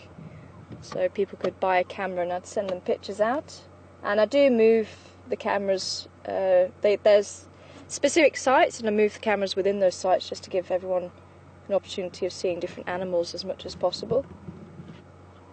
Wow, look at that. Absolutely beautiful.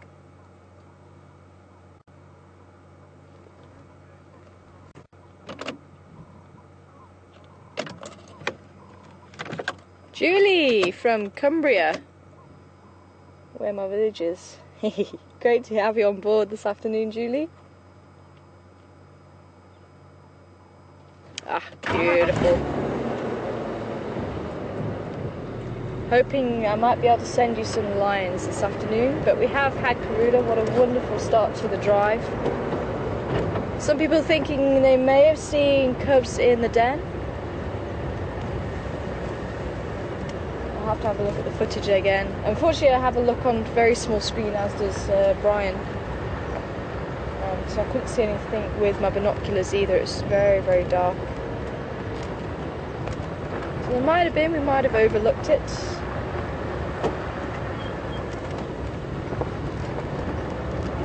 But unfortunately, we are still quite a distance now from the den, so we'll have to go back again tomorrow morning and see if we can catch up with the cubs.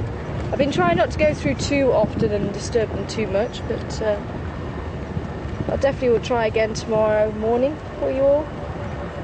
And it may even be a stop on Monday morning, which will be my last drive.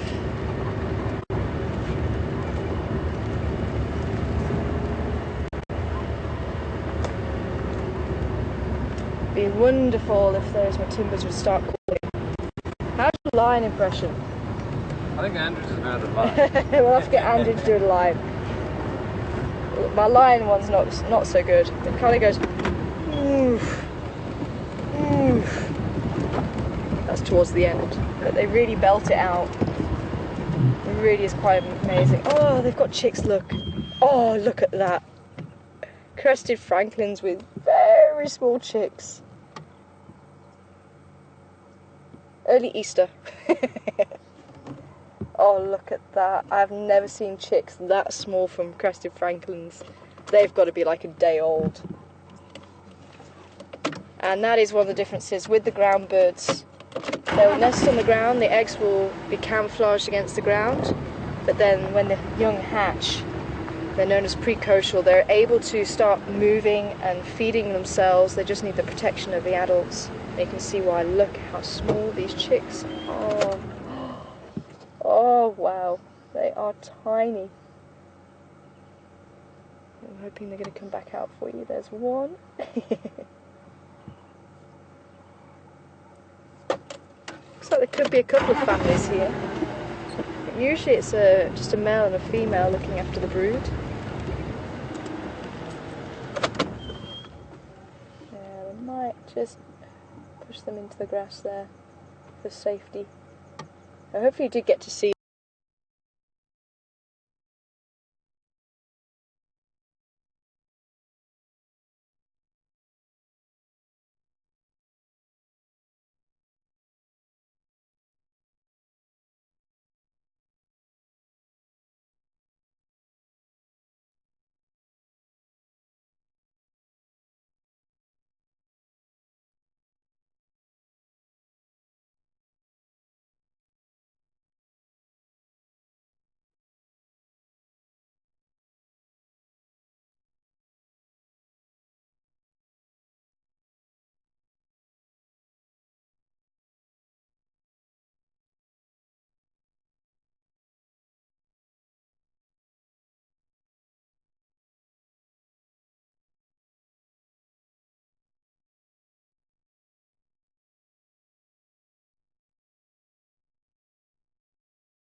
course, one of the other very special things to hear is when a mother is actually calling her cubs. And I do remember all the other vehicles had left, and it was just me and my guests.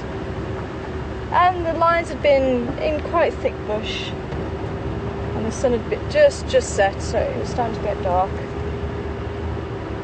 And then they started walking out because it was getting cooler, and they started walking out onto the road. And the female who had the cubs at the time just gave a very soft oof, oof. And I said to my guest, no wait, the cubs are coming. She just called the cubs, and literally just as I said that, they came off out of the bush, walked in front of us, and actually went over to Mum to be fed. Very, very special.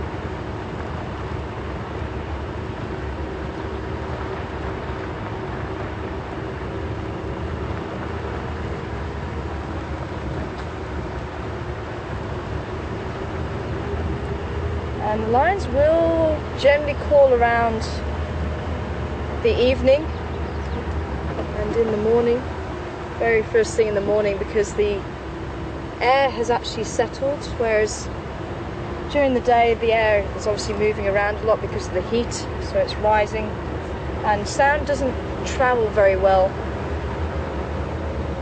in hot air.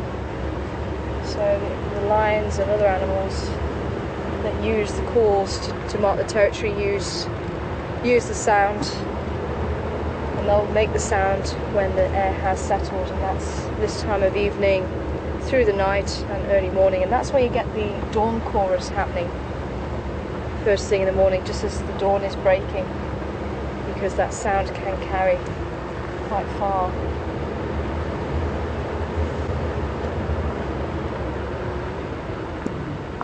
Elephants have been dancing on the road here. Some tracks.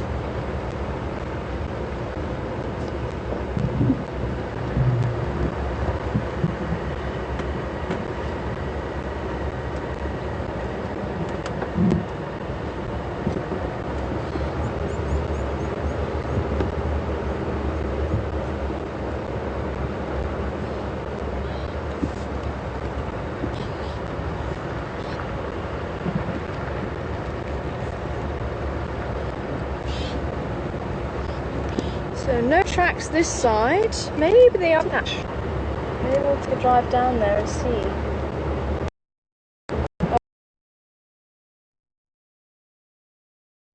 Oh.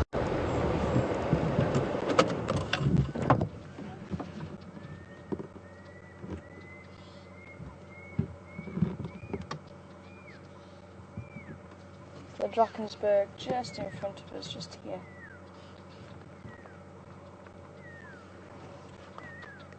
Dragon Mountains, that's how it translates as, and it does, it looks like a dragon's back.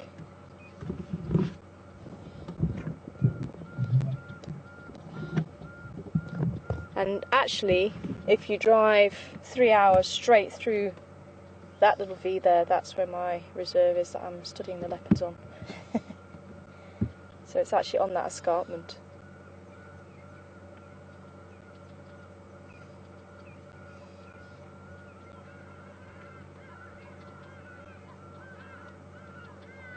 Come on, lions, give us a call. Let us know you're around here.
just in case they have gone to sleep in here somewhere from this morning. And so I did just have 2 tracks crossing into this block here. Didn't see anything around here, but I'm baffling to hear if they picked up any more tracks that side, so I'm just going to keep a really good lookout just in case. All around here.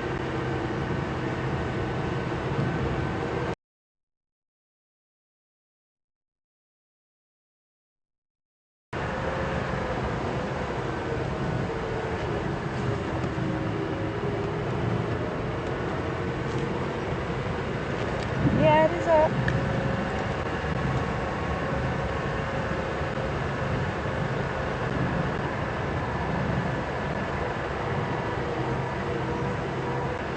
Come on, boys, just a roar, just a little roar.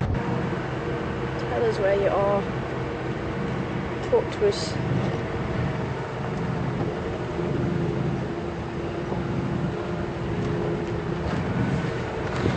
So it doesn't sound like they've got tracks. I was baffling to hear what was being said.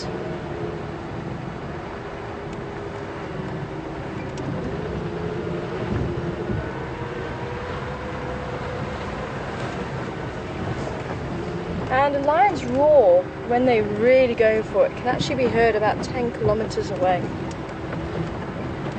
But if you hear the breathing in, that's when you know they just around the corner.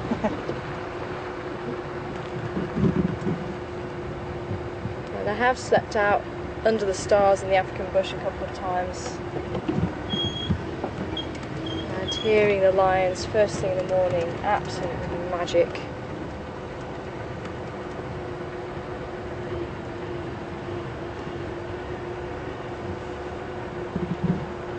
But they were pretty close.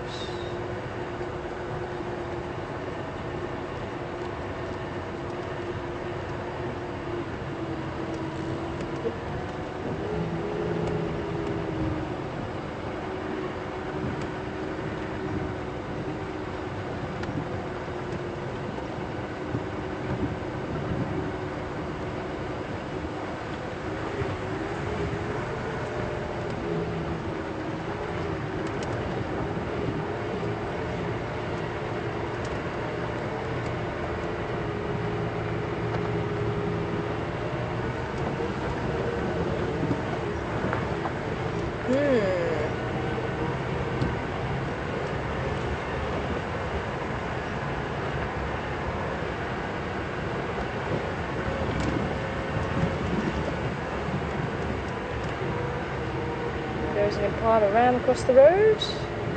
Female looking at him going, "What are you doing?"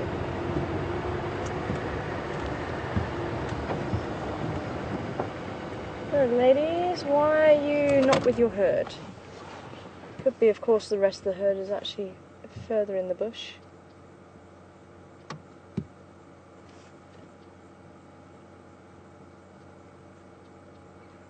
So this is the area where I did lose the tracks this morning. Looks like she's got a limp. Yeah, it does a little bit, hey.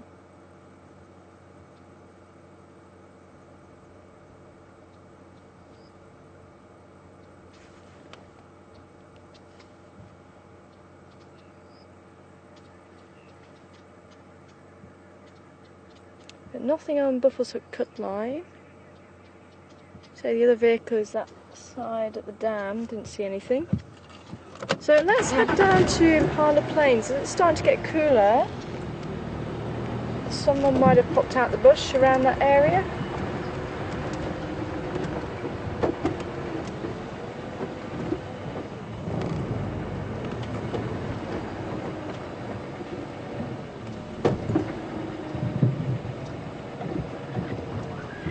Seeing shadows that look like lions' heads again.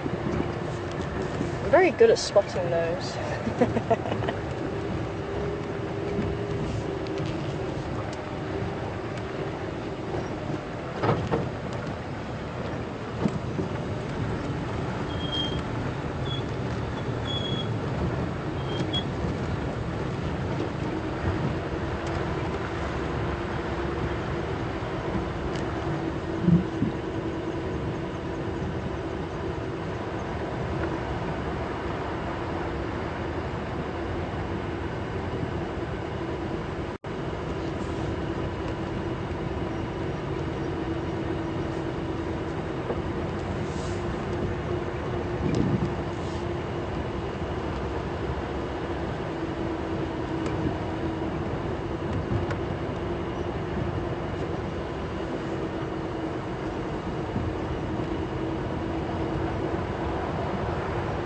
So we're going to take Impala Road down to Impala Plains. You can see it's a little bit more open here. So maybe those lines turned around and came back this way. It is getting a little bit difficult to see tracks on up ahead.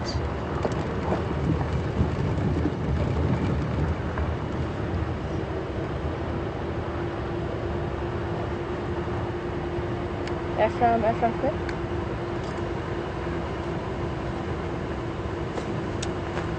Ephraim, any look your side. Copy, Lutu on Sandy Patch still.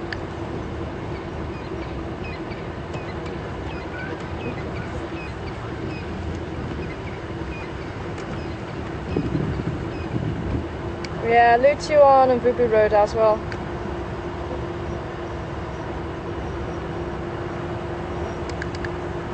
Okay, so they're not picking anything up that side, so they might still be in these blocks somewhere.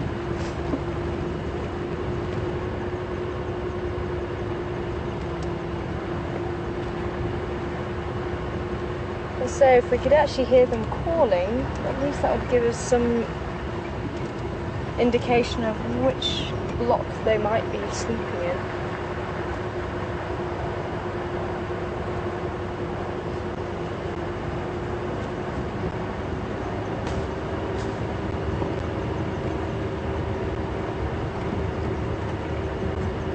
It sounds like there's still a vehicle that side, so at least if they come across them that side, they can let us know. We're going to head down to the plains just in case they have made their way out that side. Sometimes there are some animals around there.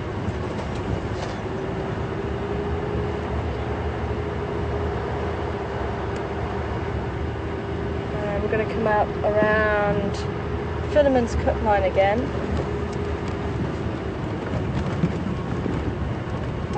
We have a big bird sitting in the tree. Flies away. Who are you? Not looking at us. Oh no, it is looking at us. Very vertical stance. You might just be able to make out, oh maybe not. We are a little bit far away. It does have a yellow eye.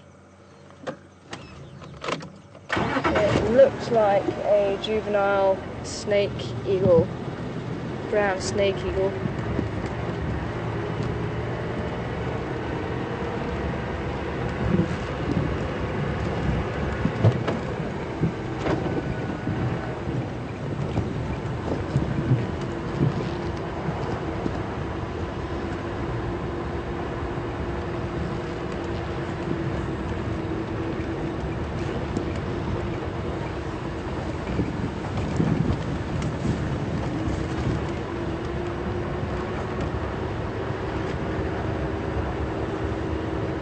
Yeah, it really is pretty this afternoon. Look at all those pinks. Okay. Everybody enjoying Brian catching it on camera for you this afternoon. It really is just stunning.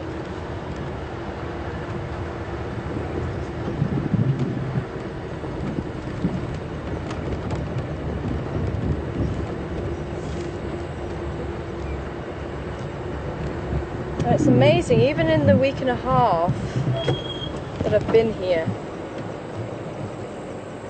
it's started getting darker just that little bit earlier each night, and it really is quite noticeable now.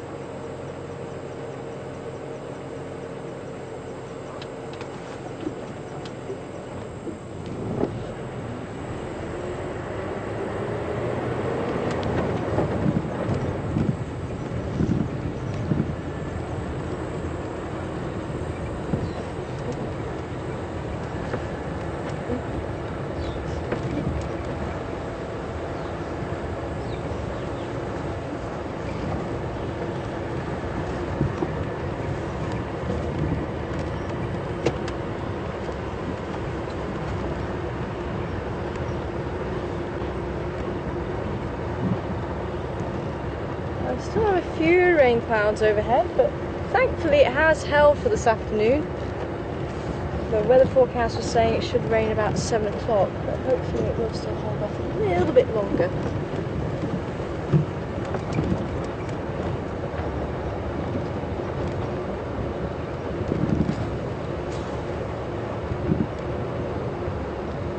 But it looks like both hippos decided that Gary Dam wasn't the place to be today, so it looked like they left. Maybe there was still one hippo in there that was underwater when we went over the wall.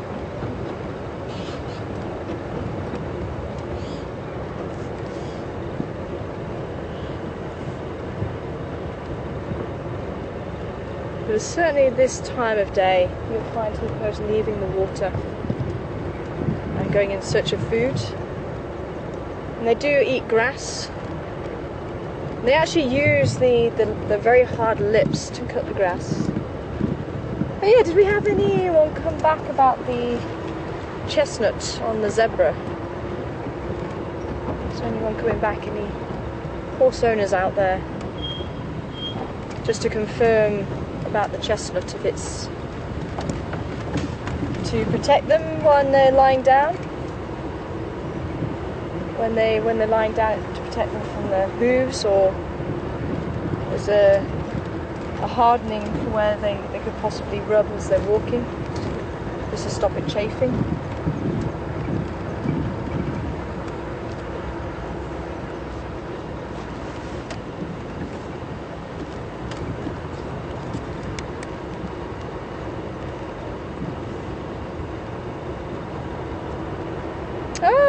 Some people saying it's from an ancestor.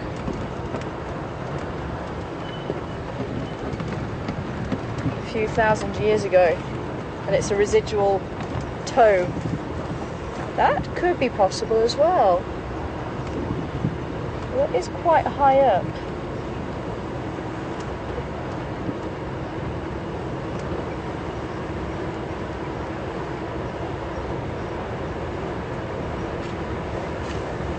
I'll have to see if we can find a species.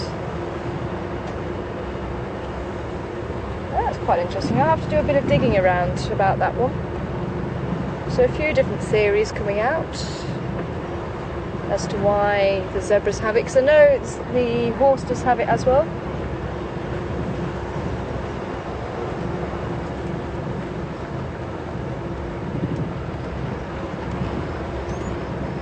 Not sure who sent that information in, but thank you very much about that.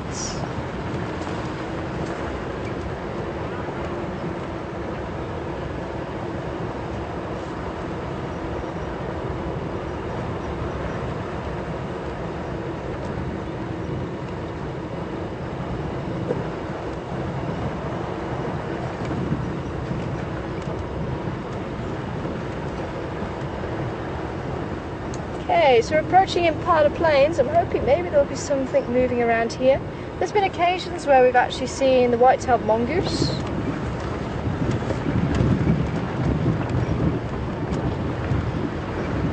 It looks very quiet today. It's looking maybe the lions might be out and about here. One or two termite mounds.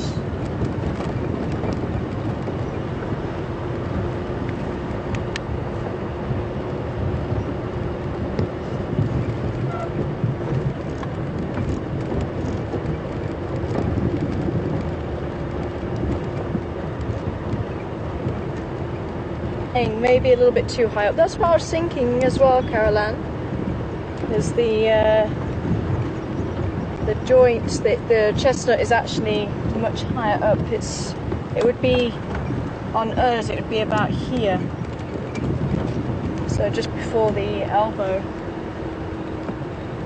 So Caroline's suggesting maybe it's a residual scent gland instead. So yeah, quite a number of theories coming through. So the ones that we heard were protection and things like that, but maybe it's something more like a residual scent gland. So I think certainly a lot more digging needs to be done on that one.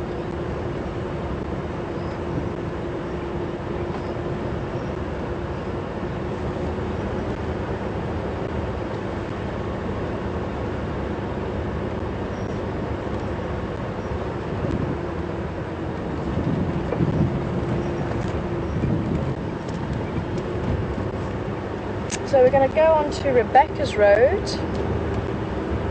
and pop out around by Philemon's Cut Line. Just see what time we do have left. I'll just drive down Weaver's Nest again and just see if they may have popped out again. I haven't heard anything else after we left the area, so I think maybe the other vehicle did leave as well.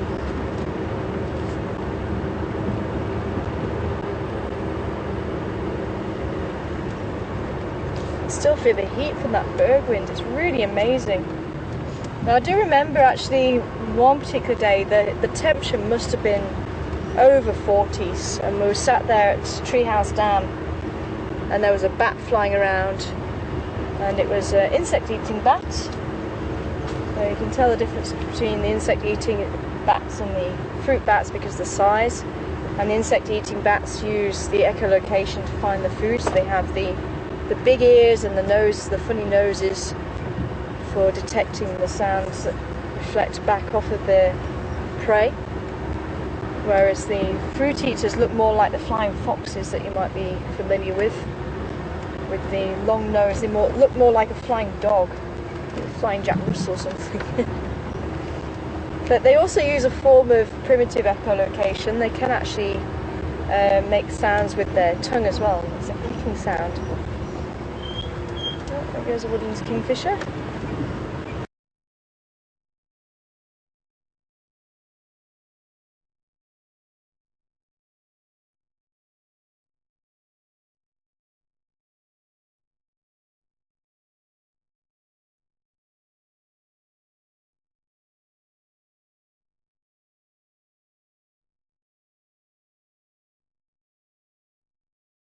Disturbed his room.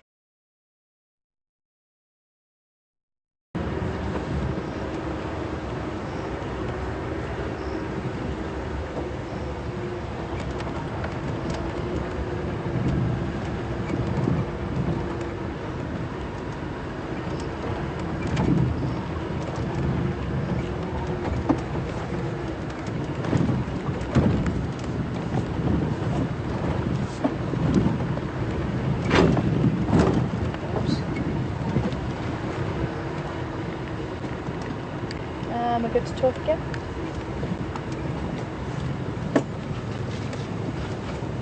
So yeah, so this bat was very lethargic, and it was out, it was like 4:30, 5 o'clock in the afternoon, and I think it was just the heat. It was just incredible, and the berg winds just made it even more like an oven. It really was just something else.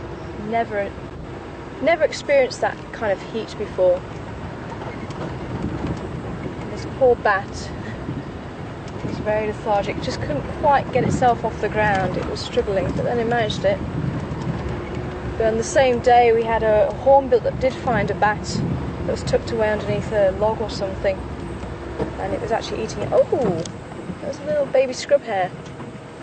It jumped into the bush here. I don't know if you're going to see it, it might have just run off.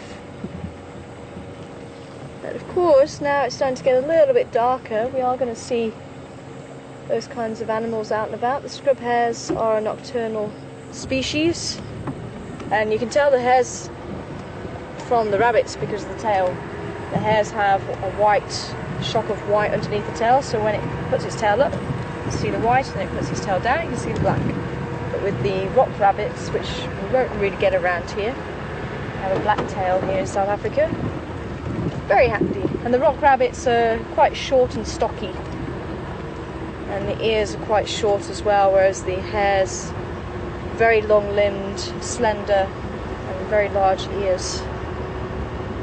And since we've been talking about the digestive systems of various species, the hares and rabbits have a very poor digestive system, but they're not very big, so they are hindgut fermenters.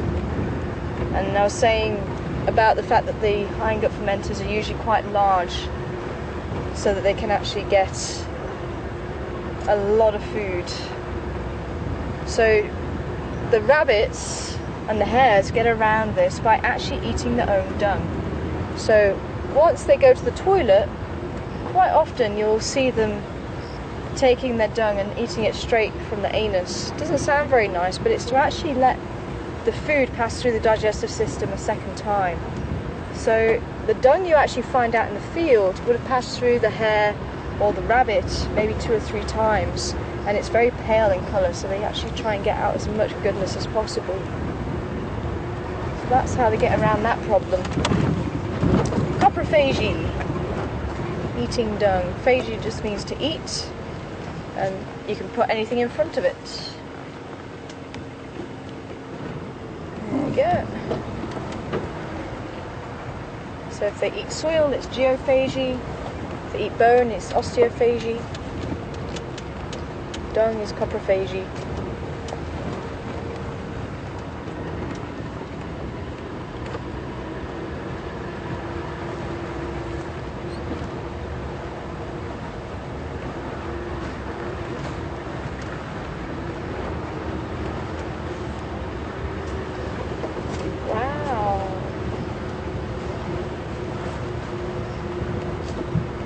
A few people asking about a fireside chat with me and Mark. Unfortunately, I don't think we're going to have a chance because Mark should be coming back on Monday, and I actually leave on Monday, and unfortunately I can't actually delay my leave back to the reserve because I have to go and pick my dog up, and I have to go and change batteries on my cameras because they getting to the end of how long I can leave them for without batteries being changed.